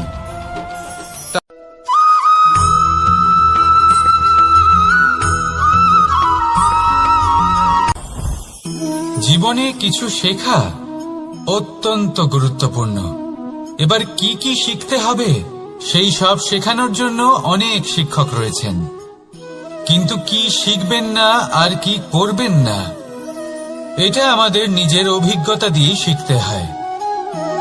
কিন্তু তার মানে এটা নয় যে যদি আপনাকে শিখতে হয় যে আগুনের তাপ কতটা, আপনাকে আগুনের মধ্যে হাত দিতে হবে। না, অন্য কারোর অভিজ্ঞতা দ্বারাও শিখতে পারেন। প্রশ্ন শুধুমাত্র একটাই যে আপনি কি শিখতে চান নাকি চান না। যদি আপনি এটাই ভাবেন যে আমি শুধুই নিজের অভিজ্ঞতা দ্বারাই শিখতে চাই, তাহলে জীবনকাল ছোট মনে হবে, অনেক কিছুই শিখতে পারবেন না। তাই নিজের সাথে সাথে বড়দের অভিজ্ঞতা দ্বারাও শেখা শুরু করে দিন। এই সংসারের অভিজ্ঞতা দ্বারা শিখতে শুরু করে দিন। আর এটা নিশ্চিত রূপে শেখা আবশ্যক যে কখন কি করবেন না, কোথায় থামতে হবে আর কোথায় থামবেন না। তাহলে আসুন আর আমার সাথে ভালোবেসে বলুন, রাধা রাধা।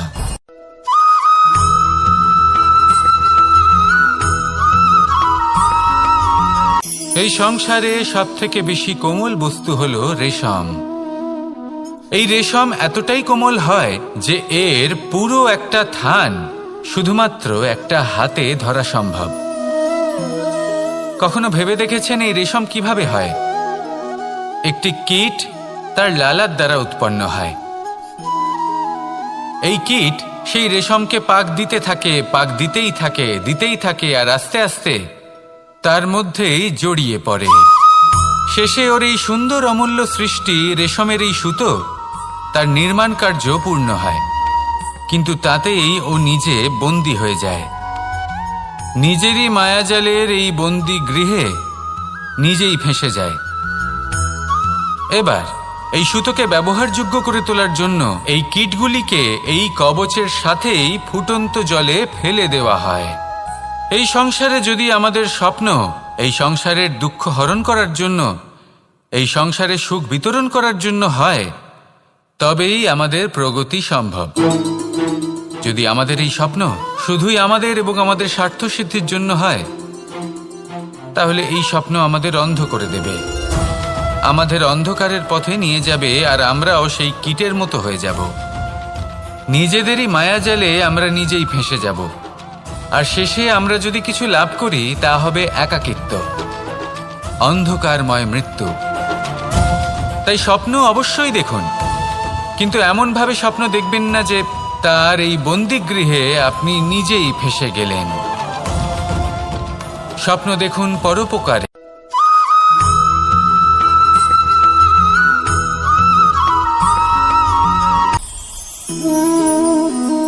শক্তি এক অত্যন্ত বিচিত্র বস্তু, বা বলতে পারেন অনুভূতি। পিতা সবসময় চান যেন তিনি তার শক্তি পুত্রকে। আসুন আপনাকে সহজে বোঝাই। যদি আপনি সুপাত্র হন আর আপনাকে শক্তি দেওয়া হয়, তাহলে আপনি সেই শক্তির গুরুত্ব বুঝবেন, কোথায় সেই শক্তি প্রয়োগ করা উচিত সেটা বুঝবেন। আর এটা যেহেতু অর্জন করা শক্তি হবে, সেই শক্তির অপব্যবহার হবে না। কিন্তু যদি এই আপনি কুপাত্র হন আর যদি আপনাকে এই শক্তি দেওয়া হয়, তাহলে কি হবে? দেখতে গেলে এই শক্তি আপনি দান হিসেবে পেয়েছেন, তাই না আপনি এই শক্তির গুরুত্ব বুঝবেন আর না এর প্রয়োগ আপনি জানবেন। তার অপব্যবহার হওয়া সুনিশ্চিত। তাই যদি আপনি কোনো শক্তি অর্জন করতে চান, তাহলে আগে তার যোগ্য হয়ে উঠুন, পুত্র নয় পাত্র হয়ে উঠুন। আর আমার সাথে ভালোবেসে বলুন, রাধা রাধা।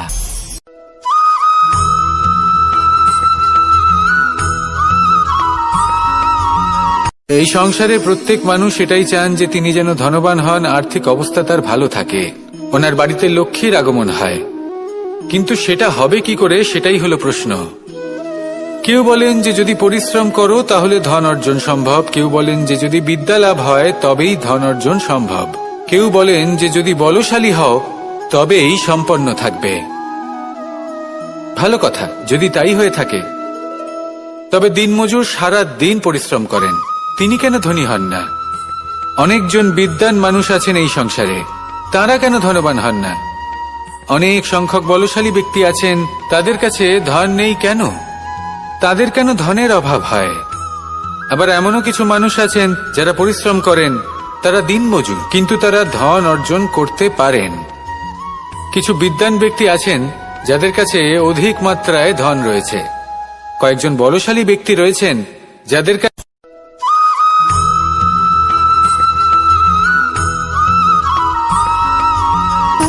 সুখ, দুঃখ এবং শক্তি, এই তিন হলো এই সংসারের ত্রিদেবের মতো। আমাদের জীবনে যা কিছু ঘটছে এই তিনটির ভিত্তির উপরেই হচ্ছে। আসলে এই সংসারের একটা নিয়ম আছে, যখনই আপনি কিছু লাভ করেন এই সংসার আপনার পরীক্ষা নেয়। এটা জানার জন্য আপনার পরীক্ষা নেয় যে আপনি যা কিছুই লাভ করেছেন আপনি কি আদৌ সেটার যোগ্য কিনা। ঠিক সেইভাবেই এই সুখ, দুঃখ এবং শক্তি আপনার পরীক্ষা নিয়ে থাকে। যখন সুখ আসে তখন সে আপনার পরীক্ষা নেয় যে আপনার মধ্যে অহংবোধ জাগ্রত হয়নি তো। যদি অহংবোধ চলে আসে তাহলে সুখ সেখানেই সঙ্গ ত্যাগ করে। দুঃখ আপনার ধৈর্যের পরীক্ষা নিতে থাকে, আর যদি আপনার মধ্যে ধৈর্য না থাকে তাহলে এটা আপনাকে আরো বেশি দুঃখের গভীর অন্ধকারে ঠেলে দেবে। সেখানে শক্তি পরীক্ষা নেয় আপনার বিনম্রতার। যদি আপনি বিনম্র না হন তাহলে হয় এই শক্তি আপনার সঙ্গ ত্যাগ করবে, নয় এই শক্তি বিনম্রতার অভাবে আপনার পতনের কারণ হতে পারে। এই সংসারে যে কোনো ব্যক্তি যিনি এই পরীক্ষায় উত্তীর্ণ হয়ে থাকেন এই জীবনে তিনি সাফল্য লাভ করেন। আসুন আমার সাথে ভালোবেসে বলুন, রাধা রাধা।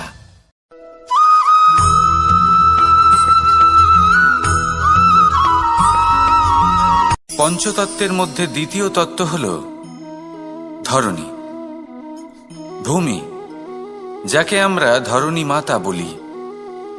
এই ধরণী ধৈর্য ধারণ করে, আর এর ওপরেই আমাদের সমগ্র সংসার নির্ভরশীল। কারণ এই ভূমি সহ্য ক্ষমতা রাখে, এর সহ্য ক্ষমতা হল অপরিসীম।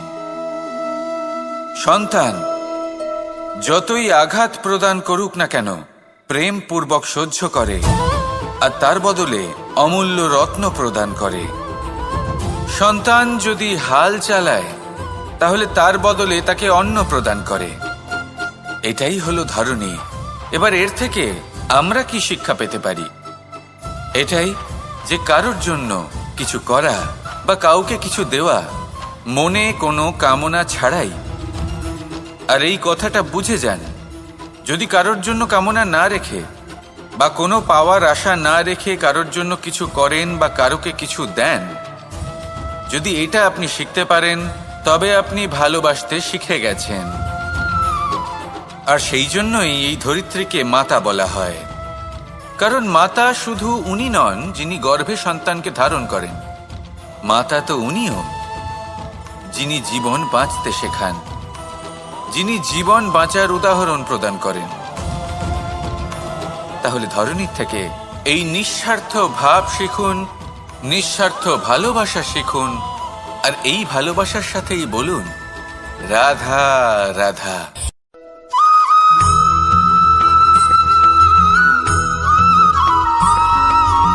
মানুষ জন্মগ্রহণ করে, তার সাথে ভয়েরও জন্ম হয়। ছোটবেলা থেকেই আমাদের মনে কোনো না কোনো প্রকারের ভয় থেকেই যায়।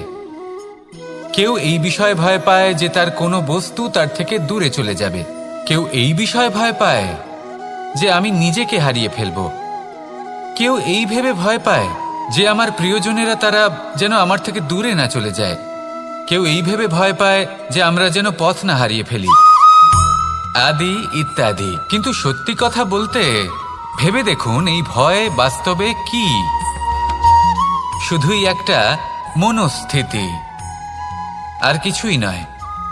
যা কিছু আপনি জীবনে পেয়েছেন তা একদিন আপনাকে হারাতে হবে। এই জীবন হলো আপনারই, কিন্তু তাও একদিন সমাপ্ত হবে। তাই ভয় পেয়ে কি লাভ? এই ভয় শুধু আপনাকে জীবন যাপন করা থেকে বাধা দিচ্ছে, আর কিচ্ছু নয়।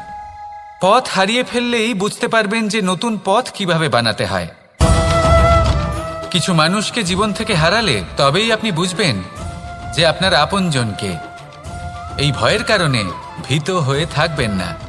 এই তারা নক্ষত্র অন্ধকারের অভাবে গুরুত্ব হারায়। শিবকেও মহাদেব হওয়ার জন্য বিষপান করতে হয়েছিল। প্রত্যেক পরিস্থিতি, প্রত্যেক সাফল্য আপনার পরীক্ষা নেবে। তাতে উত্তীর্ণ হওয়া হলো আপনার কর্ম। যখনই আপনি ভয় পাবেন বা সংকটের সম্মুখীন হবেন, তখন সাহসের সাথে তার সম্মুখীন হন। মনে রাখবেন, যে সম্মুখীন হতে জানে সাফল্য তার সাথে সবসময় থাকে।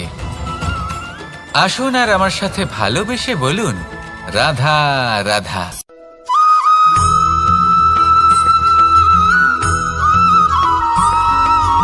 জীবনে অগ্রসর হওয়ার জন্য আমাদের কাকে প্রয়োজন হয়? মাতা পিতা, বন্ধু, প্রেম, সাহায্য, অর্থ, পরিশ্রম, আশা। ভিন্ন ভিন্ন মানুষ ভিন্ন ভিন্ন বিকল্প চয়ন করে। যদি আমি আপনাকে বলি, তাহলে জয় আর পরাজয়ের মন্ত্র দুটো শব্দের উপর নির্ভর করে, মেনে নেওয়া আর দৃঢ় হওয়া। যদি মেনে নেন তাহলে হেরে যাবেন, যদি দৃঢ় হন তাহলে নিশ্চিত রূপে জয়ী হবেন। যদি কখনো আপনি ক্লান্ত হয়ে ওঠেন, আপনি দুঃখী হন, পুরোপুরি ভেঙে পড়েছেন, তখন মেনে নেবেন না যে আপনি ভেঙে পড়েছেন, নয়তো হেরে যাবেন। তখন উল্টে স্থির করবেন যে যাই হয়ে যাক না কেন, আমি জয়ী হবই। আর আপনি দেখবেন যে জয় নিশ্চিত রূপে আপনার কাছেই আসবে। তাহলে এই কথা মনে রাখবেন আর আমার সাথে ভালোবেসে বলবেন, রাধা রাধা।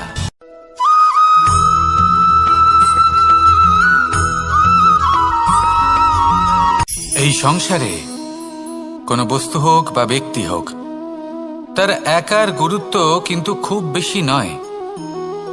একটা উদাহরণ হিসেবে বৃষ্টির ফোঁটাকে ভেবে দেখুন। যদি একটি বৃষ্টির ফোঁটা হয় তাহলে তার খুব বেশি গুরুত্ব থাকে না, কিন্তু যখন সহস্র বৃষ্টির ফোঁটা মেঘের মধ্যে দিয়ে ঝরে পড়ে, তখন সেটা বর্ষার রূপ ধারণ করে। সেই বর্ষা যা এই প্রকৃতিকে শান্ত করে। সেইভাবেই পাথরের ছোট টুকরো, তার খুব বেশি গুরুত্ব থাকে না, কিন্তু যখন অসংখ্য পাথরের টুকরো একত্রিত হয় তখন তা পর্বতের আকার ধারণ করে। সেইভাবেই কিছু মানুষ যখন একত্রিত হন তখন তৈরি হয় পরিবার, কিছু পরিবার যখন একত্রিত হয় তখন তৈরি হয় সমাজ, যখন অনেক সংখ্যক সমাজ একত্রিত হয় তখন তৈরি হয় রাজ্য।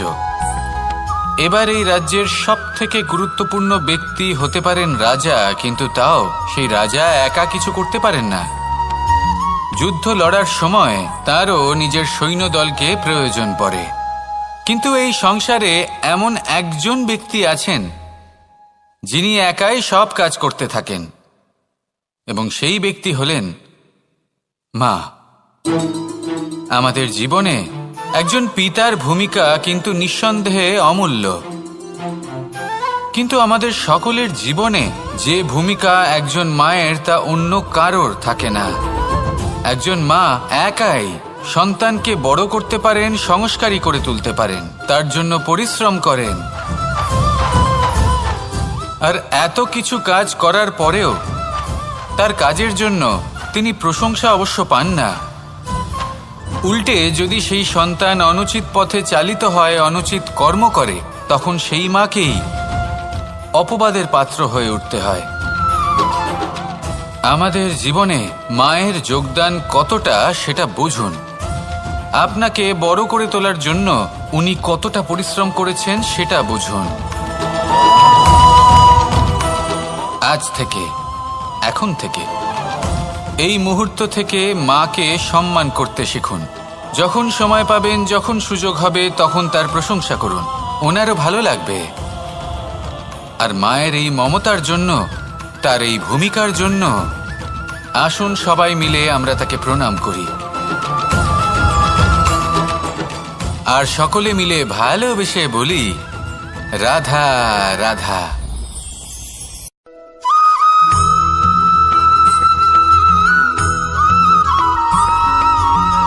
এই সংসারের সব থেকে গুরুত্বপূর্ণ তত্ত্ব কোনটা? প্রথম হলো সময়। জন্ম থেকে মৃত্যু পর্যন্ত এই যে সময়, এটাই তো হলো জীবন। দ্বিতীয় হলো জীবন, যাতে আমরা সময়ের সদ্ব্যবহার করি, শ্রেষ্ঠ থেকে শ্রেষ্ঠতর কাজ করার চেষ্টা করি। বহু বছরের এই পরম্পরা, এই সংস্কৃতিকে এগিয়ে নিয়ে যাওয়ার চেষ্টা করি। এই সংসারে আমরা অংশগ্রহণ করতে চেষ্টা করি। তৃতীয় হলো ধন, সেই ধন যা প্রত্যেক ব্যক্তি অর্জন করতে চেষ্টা করেন।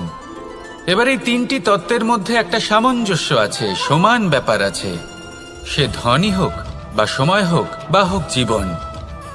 আর সেই সমান ব্যাপার হলো যে যদি আপনি এটা গণনা করতে থাকেন তাহলে তা কমতে থাকে, যদি আপনি এটা ব্যবহার করেন তাহলে তা বাড়তে থাকে। একে সংগঠিত করে রাখতে চেষ্টা করলে এ হাত থেকে ফসকে যায়, কিন্তু যদি আপনি একে সামলে রাখতে শিখে যান তাহলে এমন কাজ করবেন যাতে সংসারের সাথে সাথে পরবর্তী প্রজন্ম লাভবান হবে। যদি কিছু শিখতে চান তাহলে সামলাতে শিখুন, গণনা করা বা সংগঠিত করা নয়। আসুন আর আমার সাথে ভালোবেসে বলুন, রাধা রাধা।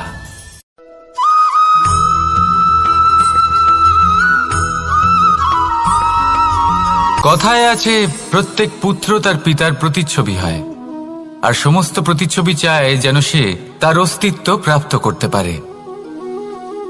পুত্র চায় সে যেন তার পিতার মতো হয়, বা কখনো কখনো তার থেকেও শ্রেষ্ঠ হয়।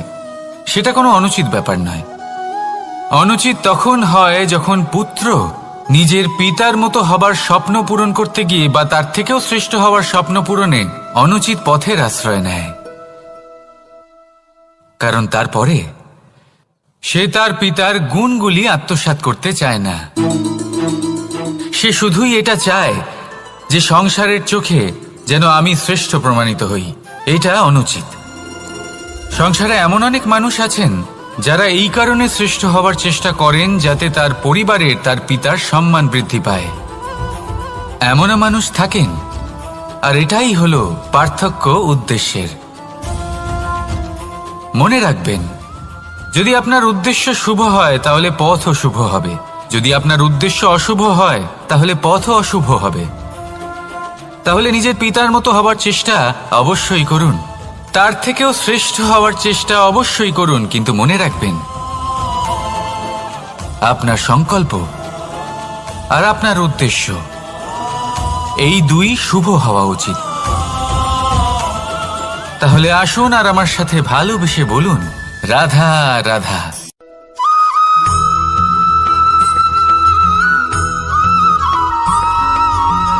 পিতা আর পুত্রের সম্পর্ক অত্যন্ত মধুর হয়ে থাকে।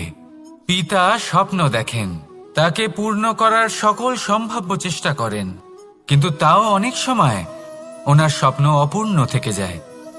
তখন পিতা ভাবেন যে স্বপ্ন উনি পূর্ণ করতে পারেননি, ওনার সন্তান তা অবশ্যই পূরণ করবে।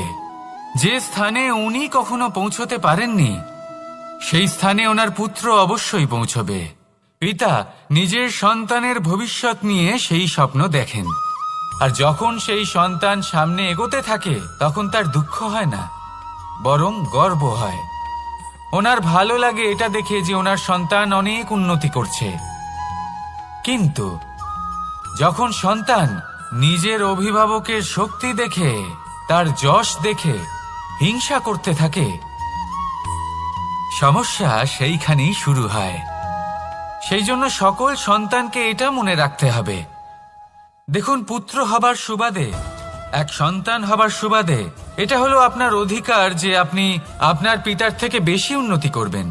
আপনার পিতাও এটাই চান, কিন্তু সুস্থভাবে এটা করুন। একটা রেখা টেনে নিন, যাতে আপনি তাতে এগোতে পারেন আর আপনার পিতার তাতে গর্ববোধ হয়, আর সেই বিষয়ে দুঃখ না হয় যে আমার সন্তান আমাকেই ছোট করার চেষ্টা করছে। ইতিহাস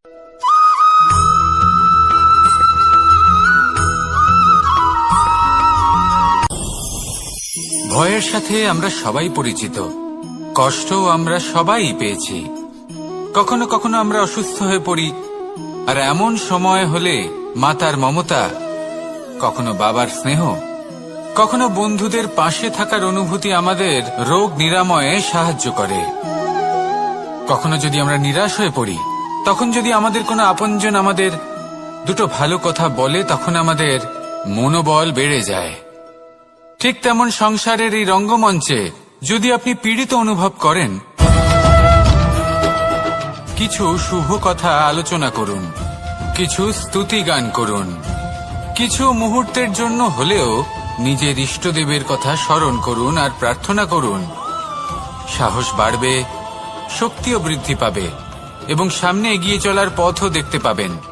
তখন এই মন প্রসন্ন হয়ে বলবে, রাধা রাধা।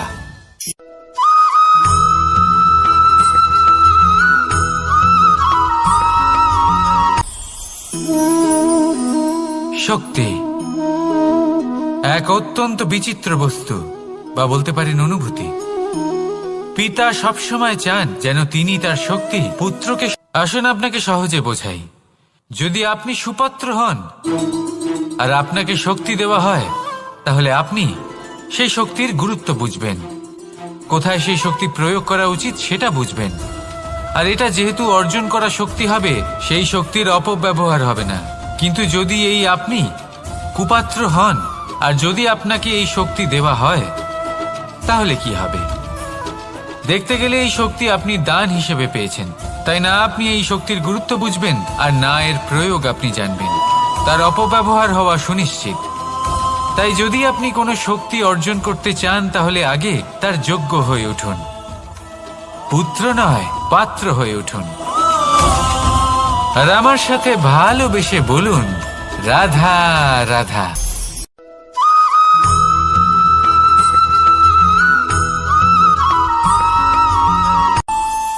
আমাদের মনে যখন কোনো প্রশ্ন ওঠে, কোনো দ্বন্দ্ব জাগে, তখন আমরা যাই আমাদের গুরুর কাছে, আমাদের আরাধ্যের কাছে গিয়ে জিজ্ঞেস করি। এইভাবেই একদিন আমি পৌঁছলাম আমার আরাধ্যের কাছে, আমার মহাদেবের কাছে, আর ওনাকে প্রশ্ন করলাম যে মহাদেব, জীবনে আনন্দ পাওয়ার, উৎসব পালনের, প্রেম ভাগ করে নেবার, জীবনকে উপভোগ করে নেওয়ার সর্বশ্রেষ্ঠ সময় কোনটা? মহাদেব হাসলেন আর উনি বললেন, জীবনে উৎসব পালনের সবথেকে শ্রেষ্ঠ দিন হল মৃত্যুর ঠিক আগের দিনটা। প্রেম ভাগ করে নেওয়ার সবথেকে শ্রেষ্ঠ মুহূর্ত হল মৃত্যুর ঠিক আগের মুহূর্ত। জীবনকে উপভোগ করে নেওয়ার সর্বশ্রেষ্ঠ প্রহর হল মৃত্যুর এক প্রহর পূর্বে। তখন আমি চমকে গেলাম। আমি বললাম, কিন্তু মহাদেব, মৃত্যু তো অনিশ্চিত, আমরা জানিও না কবে আমাদের মৃত্যু হবে। মহাদেব আবার হাসলেন। উনি বললেন যে যদি আমরা এভাবে জীবন কাটাই যে আমরা জীবনের প্রত্যেক দিন, প্রত্যেক মুহূর্ত, প্রত্যেক প্রহর শেষ বলে মনে করি, তাহলে আমাদের সমস্ত জীবন আনন্দের সাথেই অতিবাহিত হবে। কি বলেন?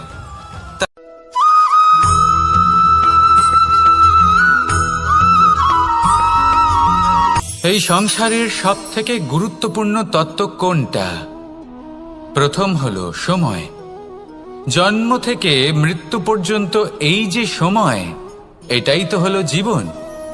দ্বিতীয় হলো জীবন, যাতে আমরা সময়ের সদ্ব্যবহার করি, শ্রেষ্ঠ থেকে শ্রেষ্ঠতর কাজ করার চেষ্টা করি। বহু বছরের এই পরম্পরা, এই সংস্কৃতিকে এগিয়ে নিয়ে যাওয়ার চেষ্টা করি। এই সংসারে আমরা অংশগ্রহণ করতে চেষ্টা করি। তৃতীয় হলো ধন, সেই ধন যা প্রত্যেক ব্যক্তি অর্জন করতে চেষ্টা করেন। এবার এই তিনটি তত্ত্বের মধ্যে একটা সামঞ্জস্য আছে, সমান ব্যাপার আছে। সে ধনই হোক বা সময় হোক বা হোক জীবন। আর সেই সমান ব্যাপার হলো যে যদি আপনি এটা গণনা করতে থাকেন তাহলে তা কমতে থাকে, যদি আপনি এটা ব্যবহার করেন তাহলে তা বাড়তে থাকে। একে সংগঠিত করে রাখতে চেষ্টা করলে এ হাত থেকে ফসকে যায়, কিন্তু যদি আপনি একে সামলে রাখতে শিখে যান তাহলে এমন কাজ করবেন যাতে সংসারের সাথে সাথে পরবর্তী প্রজন্ম লাভবান হবে। যদি কিছু শিখতে চান তাহলে সামলাতে শিখুন, গণনা করা বা সংগঠিত করা নয়। আসুন আর আমার সাথে ভালোবেসে বলুন, রাধা রাধা।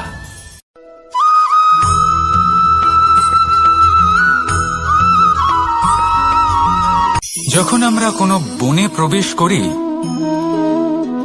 তখন এই সবুজ ঘাস দেখে, এই কোমল ঘাস দেখে আমাদের মন প্রফুল্ল হয়ে ওঠে। ভিন্ন ভিন্ন প্রজাতির ফুল, ভিন্ন ভিন্ন রঙের ফুল দেখে এই মন আনন্দে ভরে ওঠে। এখানে শিশুরা আনন্দ লাভ করে, বড়রা ভোজন গ্রহণ করেন, কথাবার্তা বলেন, হাঁটাহাঁটি করে বেড়ান। এবার ভেবে দেখুন, যখন এই উপবনের নির্মাণ হয়েছিল সেই সময় যদি এই মাটিকে সঠিকভাবে খনন না করা হতো, যদি তাতে সঠিকভাবে বীজ রোপণ না করা হতো, যদি কোনো সংঘর্ষ না হতো, পরিশ্রম না করা হতো, যদি চলতে চলতে পায়ে কাঁটা না বিঁধে যেত, তাহলে এই সুন্দর বন দেখে আমরা কি এই আনন্দ লাভ করতে পারতাম? কখনোই নয়। ধরুন কোনো নদীর তটে সুন্দর একটি বন আছে, সেই বনের আনন্দ লাভ করতে গেলে আপনাকে সেই নদী পার করতেই হবে। যদি সুখের নদীর কাছে পৌঁছতে চান তাহলে তটে যে কাঁটা রয়েছে সেগুলোর সাথে সংঘর্ষ করতেই হবে। এই সংসারে যদি আপনি সুখ লাভ করতে চান তাহলে সুখ লাভের এই যাত্রা শুরু করতে হবে সংঘর্ষ দ্বারা। তাহলে সংঘর্ষকে স্বাগত জানান, এর পেছনেই সুখ রয়েছে যা আপনার জন্য অপেক্ষা করছে। এবার হাসুন আর আমার সাথে ভালোবেসে বলুন, রাধা।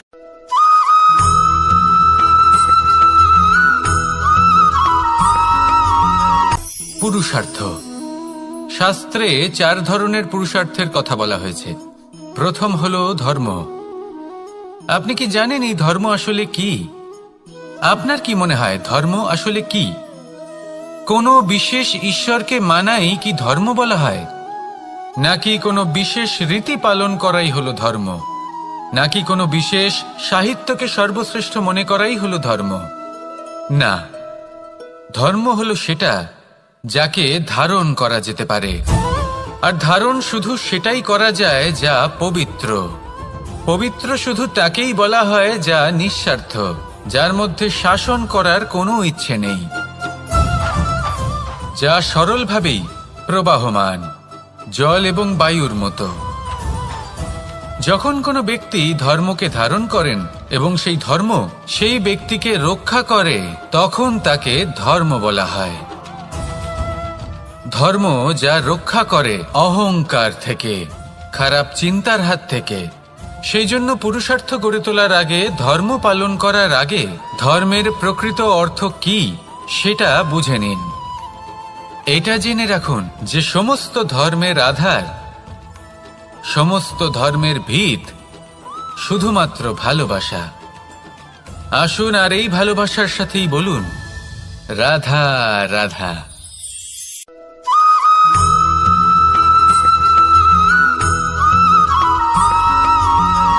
মানুষের মানসিকতা এমন হয় যে সে যতটা করে আশা করে যে তার থেকে অনেক বেশি তার বদলে সে পাবে। দেখুন, সবকিছুই আপনার ভাবনা চিন্তার উপর নির্ভর করছে। আপনি যদি ফলের বিষয়ে ভেবে কর্ম করতে থাকেন তাহলে সেটা অনুচিত। জীবনের আসল আনন্দ হলো নিজের কর্ম করতে থাকা, ফলের চিন্তা করা উচিত নয়। যদি আপনি এরকম ভাবেন যে আমি এতটা করছি, আমার এতটা পাওয়া উচিত, সেই ভাবনা অনুচিত। যদি আপনি সেবার মানসিকতা নিয়ে কর্ম করতে থাকেন, কর্মচক্রে প্রবাহিত হন, যদি আপনি এমন ভাবনা রাখেন যে আমি এতটা পাচ্ছি তাই এর থেকে অনেক বেশি আমি কর্ম করব, তাহলে নিশ্চিতরূপে আপনি যতটা করছেন তার থেকে অনেক বেশি আপনি পাবেন, আপনার আশার থেকে অনেক বেশি আপনি পাবেন।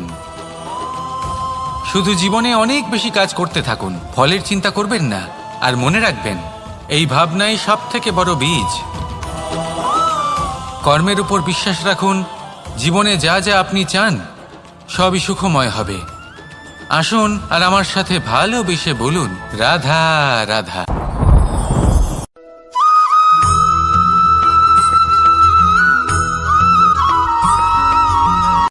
সংসারে আমাদের জীবনে যখন কোনো সুখ বা দুঃখ আসে, তার জন্য আমরা কাউকে না কাউকে অবশ্যই দায়ী করে থাকি, তাই না?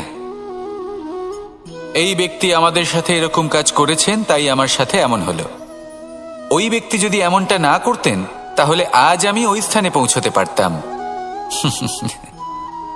সবই আপনার দৃষ্টিভঙ্গির ওপর নির্ভরশীল, আর যদি আপনার দৃষ্টিভঙ্গি এমন হয়, তাহলে তা অনুচিত। সত্যি কথা বলতে, এই সংসারে ভিন্ন ভিন্ন ধরনের মানুষ আছে। এটা আপনার ওপর নির্ভর করছে কিভাবে তাদের স্বাগত জানাবেন। একবার ভাবুন, আমি আমার দুটো হাত সামনে নিয়ে এলাম, দুটো মুঠো খুলে দিলাম। দুই প্রকারের মানুষ আসবেন, কিছু না কিছু দিয়ে যাবেন। এই মুঠো যদি আমি বন্ধ করে দিই, তাহলে না কেউ আমাকে কিছু দিতে পারবে, না আমার কিছু যাবে আসবে। নিশ্চয়ই বুঝতে পারছেন এই দুই ধরনের ব্যক্তি কারা এবং তারা কি দিয়ে যান। আমি যদি নিজের মুঠো খুলে দিই, তাহলে কিছু ভালো মানুষ আসবেন, আমাকে আনন্দ, সন্তুষ্টি, জ্ঞান প্রদান করে যাবেন, ভালো অভিজ্ঞতা দিয়ে যাবেন। কোনো খারাপ ব্যক্তি যদি আসেন, তাহলে তিনিও খারাপ অভিজ্ঞতা দেবেন, যার থেকে আমি শিক্ষা লাভ করব। এই সব কিছু আমি লাভ করতে পারি। মুঠো যদি বন্ধ করে রাখি, তাহলে আমি কিছুই পাবো না। দেখুন, এই সংসারে প্রত্যেকের জীবনে এইরকম।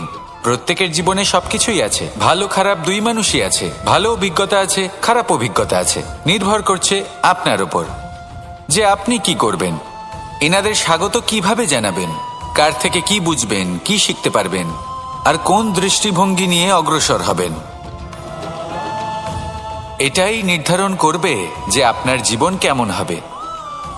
আসুন আমার সাথে ভালোবেসে বলুন, রাধা রাধা।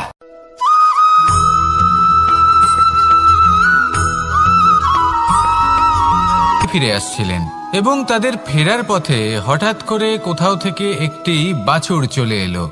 এই দুই বোন ভয়ভীত হয়ে গেলেন, আর তাদের হাত থেকে সেই আটা পড়ে গেল, মাটিতে মিশে গেল। এবার এই পুরো ঘটনাক্রমে যদি কারোর বিন্দুমাত্র লাভ হয়ে থাকে, বিন্দুমাত্র আনন্দ পেয়ে থাকে, তাহলে সে কে? সেই ছোট বোন, যিনি মাঝে মাঝেই গমের দানা তুলছিলেন এবং খাচ্ছিলেন। কিছুটা হলেও উনি আনন্দ লাভ করেছিলেন। এবার এরকমই হলো আমাদের জীবনে ভক্তি এবং ভালোবাসা সংক্রান্ত বিষয়। মানুষ নিজের জীবনের দৈনিক কাজে এতটাই ব্যস্ত হয়ে পড়েন, প্রত্যেক দিন শুধু কাজ কাজ কাজ কাজ করতে থাকেন, আর তাতে ভক্তি এবং ভালোবাসার জন্য সময় বার করতেই পারেন না। দেখুন, জীবনে ভক্তি আর প্রেমের এই যে ছোট ছোট মুহূর্ত আছে, এগুলো যদি আপনি যাপন করতে পারেন, তাহলে তাতেই আপনি তৃপ্তি লাভ করবেন। বাকি সবই আপনার ব্যর্থ বলেই মনে হবে। জীবনে যখনই আপনি কোনো কাজ করবেন, ঈশ্বরের প্রতি সমর্পিত হয়ে সেই কাজ করুন। আর যখনই সময় পাবেন, তাহলে সেই সময় নিজের আপনজনদের দিন, যাদের আপনি ভালোবাসেন, তাদের প্রতি যত্নবান হন, তাদের শুভাকাঙ্ক্ষী হন। এই প্রেম আর ভক্তির ছোট ছোট মুহূর্তগুলো আপনার জীবনকে চরিতার্থ করে তুলবে। আসুন আমার সাথে ভালোবেসে বলুন, রাধা রাধা।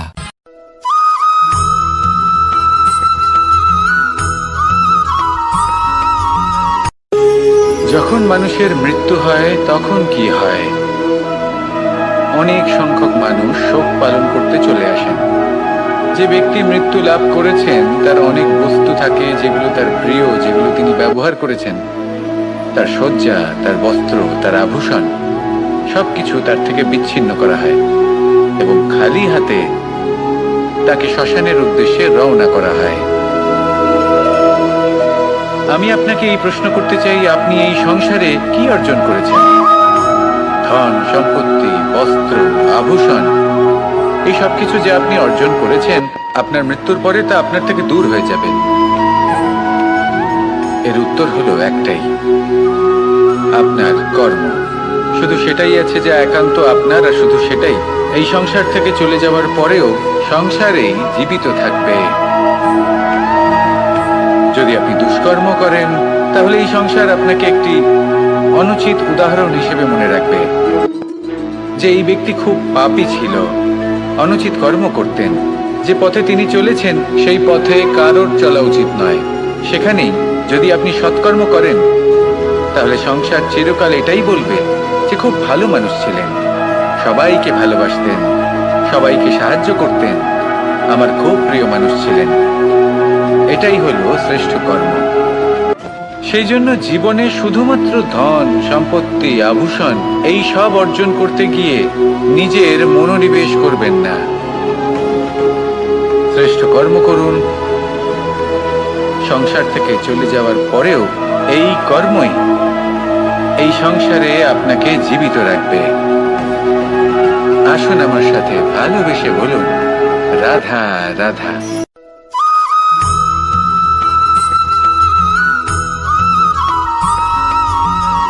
পুরুষার্থ। শাস্ত্রে 4 ধরনের পুরুষার্থের কথা বলা হয়েছে। প্রথম হলো ধর্ম। আপনি কি জানেন এই ধর্ম আসলে কি? আপনার কি মনে হয় ধর্ম আসলে কি? কোনো বিশেষ ঈশ্বরকে মানাই কি ধর্ম বলা হয়? নাকি কোনো বিশেষ রীতি পালন করাই হলো ধর্ম? নাকি কোনো বিশেষ সাহিত্যকে সর্বশ্রেষ্ঠ মনে করাই হলো ধর্ম?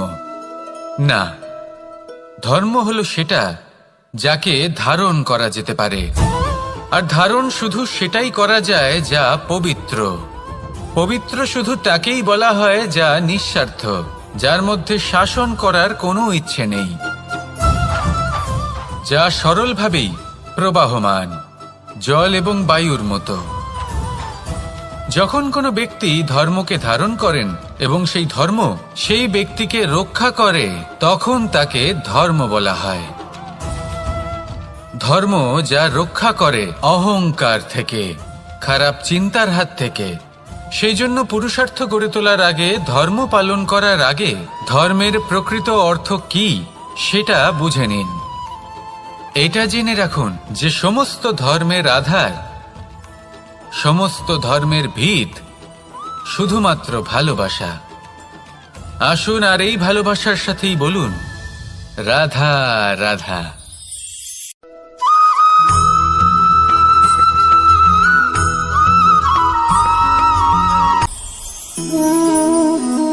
শক্তি এক অত্যন্ত বিচিত্র বস্তু, বা বলতে পারেন অনুভূতি। পিতা সবসময় চান যেন তিনি তার শক্তি পুত্রকে। আসুন আপনাকে সহজে বোঝাই। যদি আপনি সুপাত্র হন আর আপনাকে শক্তি দেওয়া হয়, তাহলে আপনি সেই শক্তির গুরুত্ব বুঝবেন, কোথায় সেই শক্তি প্রয়োগ করা উচিত সেটা বুঝবেন। আর এটা যেহেতু অর্জন করা শক্তি হবে, সেই শক্তির অপব্যবহার হবে না। কিন্তু যদি এই আপনি কুপাত্র হন আর যদি আপনাকে এই শক্তি দেওয়া হয়, তাহলে কি হবে? দেখতে গেলে এই শক্তি আপনি দান হিসেবে পেয়েছেন, তাই না আপনি এই শক্তির গুরুত্ব বুঝবেন আর না এর প্রয়োগ আপনি জানবেন। তার অপব্যবহার হওয়া সুনিশ্চিত। তাই যদি আপনি কোনো শক্তি অর্জন করতে চান, তাহলে আগে তার যোগ্য হয়ে উঠুন। পুত্র নয়, পাত্র হয়ে উঠুন। আর আমার সাথে ভালোবেসে বলুন, রাধা রাধা।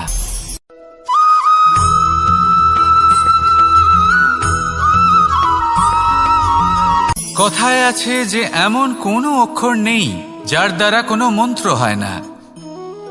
এমন কোনো বনস্পতি নেই যা নিজেই একটা ঔষধি নয়। পৃথিবীর এমন কোনো ব্যক্তি নেই যার মধ্যে কোনো যোগ্যতা থাকে না। শুধু প্রয়োজন হলো যে ব্যক্তিকে আমরা খুঁজে চলেছি তাকে সঠিকভাবে চিনে নেওয়া। যদি তার যোগ্যতা, তার বিশেষত্ব আমরা বুঝতেই না পারি, তাহলে আর লাভ কি রইল? এই সংসারে এমন অনেক ব্যক্তি রয়েছেন যারা ছোট ছোট অসফলতার কারণে আপনাকে এটা বলে দেবে যে আপনি কোনো কাজের নন, আপনি হলেন মূর্খ, আপনি কিছুই করতে পারবেন না। এইসব কথায় কখনোই বিশ্বাস করবেন না, কারণ আপনি এবং প্রত্যেকটি জীব এই পরমাত্মা এবং এই প্রকৃতির সৃষ্টি, যা অত্যন্ত বিশেষ। যদি আপনাকে উদাহরণ দিই, তাহলে একদিকে আছে তরোয়াল, একটা বড় লম্বা তরোয়াল, যার দ্বারা যুদ্ধ করা যায়, জয়লাভ করা যায়। আর অন্যদিকে রয়েছে একটা ছোট্ট সূচ। কিন্তু যে কাজ একটা ছোট্ট সূচ করতে পারে, তা একটা তরোয়াল দ্বারা সম্ভব নয়। এর অর্থ হলো এটাই যে প্রত্যেকটা রচনা অত্যন্ত অমূল্য এবং অত্যন্ত বিশেষ হয়। তাহলে বিশ্বাস রাখুন যে আপনি অত্যন্ত বিশেষ একজন, আর প্রেমের সাথে বলুন রাধা রাধা।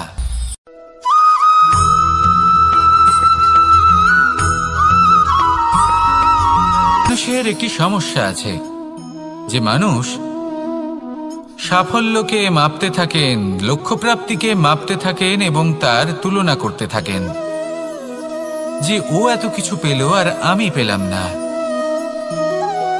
ওর কাছে এত কিছু আছে কিন্তু আমার কাছে নেই। এই তুলনা করার জন্য ওনারা দুঃখী হয়ে পড়েন, নিরাশ হয়ে পড়েন। তাই আমি একটা প্রশ্ন করছি যে এটা কি উচিত?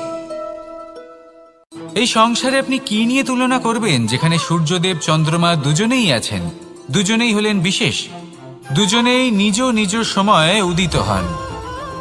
এদের মধ্যে একজন না থাকলে তাহলে আমাদের জীবন কঠিন হয়ে পড়বে। ঠিক সেইভাবেই আপনি যদি একটা বড় রেখা অঙ্কন করেন তাহলে অন্য রেখাটি ছোট হয়ে পড়ে না, সে তেমনই থাকে যেমনটা সে ছিল। আপনার অস্তিত্ব কখনো ছোট বা বড় হতে পারে না, শুধু তুলনা করার জন্য আপনার এটা মনে হতে পারে। যদি আপনি যুদ্ধ করতে চান আপনার তলোয়ারের প্রয়োজন পড়বে, যদি বস্ত্র তৈরি করতে চান এত বড় তলোয়ার দিয়ে কিছুই হবে না, তখন প্রয়োজন পড়বে একটা ছোট্ট সূচের। তাই তুলনা করবেন না, না নিজেকে ছোট মনে করবেন না অন্য কাউকে। সবার সাথে সহযোগিতা করুন, আর যদি তুলনা করতেই হয় নিজের সাথে করুন যে কাল আমি কেমন ব্যক্তি ছিলাম, আজ কি তার থেকে শ্রেষ্ঠ হয়ে উঠতে পেরেছি। ভেবে দেখুন ভবিষ্যতে গিয়ে আপনি কতটা শ্রেষ্ঠ ব্যক্তি হতে পারেন। আসুন আমার সাথে ভালোবেসে বলুন রাধা রাধা।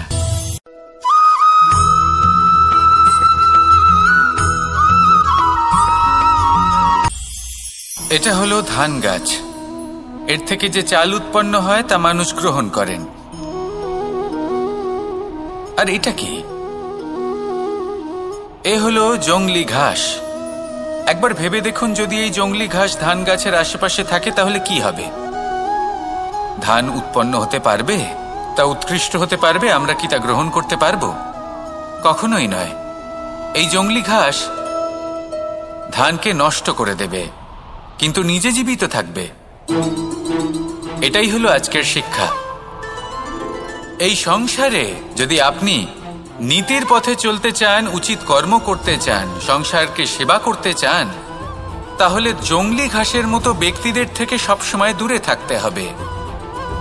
সেই ব্যক্তি যারা দুর্নীতি এবং মিথ্যা দ্বারা পরিপূর্ণ, যাদের ব্যবহার অশুভ, যাদের অনেক অশুভ গুণ রয়েছে, তারা সঠিক নয়। সেই সকল ব্যক্তি যাদের চরিত্র অত্যন্ত দুষ্ট হয়, তারা হয় শুভ চরিত্রের ব্যক্তিকে একদম নষ্ট করে দেয়, নয় নিজের মতো বানিয়ে তোলে। তাই যদি আপনি নীতির পথে চলতে চান, এই সংসারের জন্য শুভ কর্ম করতে চান, তাহলে সেই সঙ্গ লাভ করুন যে সঙ্গ জ্ঞানে পরিপূর্ণ, যাদের মধ্যে অনেক গুণ আছে, যাদের থেকে প্রতিদিন কিছু শিখতে পারবেন। এমন ব্যক্তির সাথে জীবন অতিবাহিত করুন, দুরাচারীদের থেকে দূরে থাকুন। তবেই এই মন প্রসন্ন হয়ে বলবে রাধা রাধা।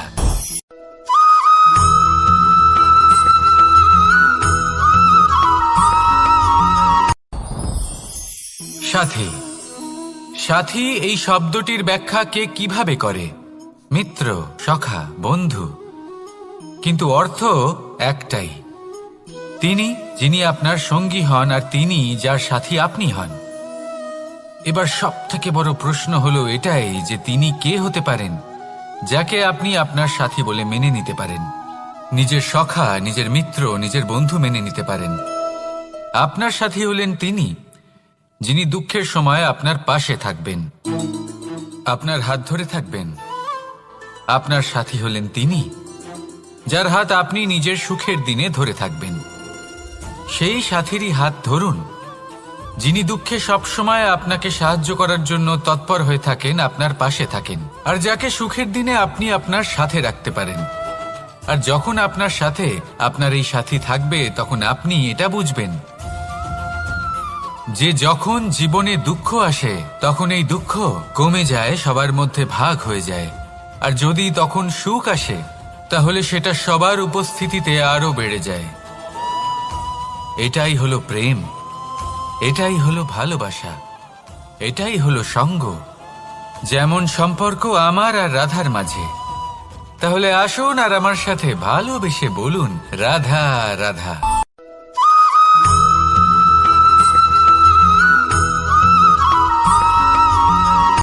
কথায় আছে, অন্ধকারে প্রদীপ প্রজ্বলিত করলে চতুর্দিক আলোকিত হয়।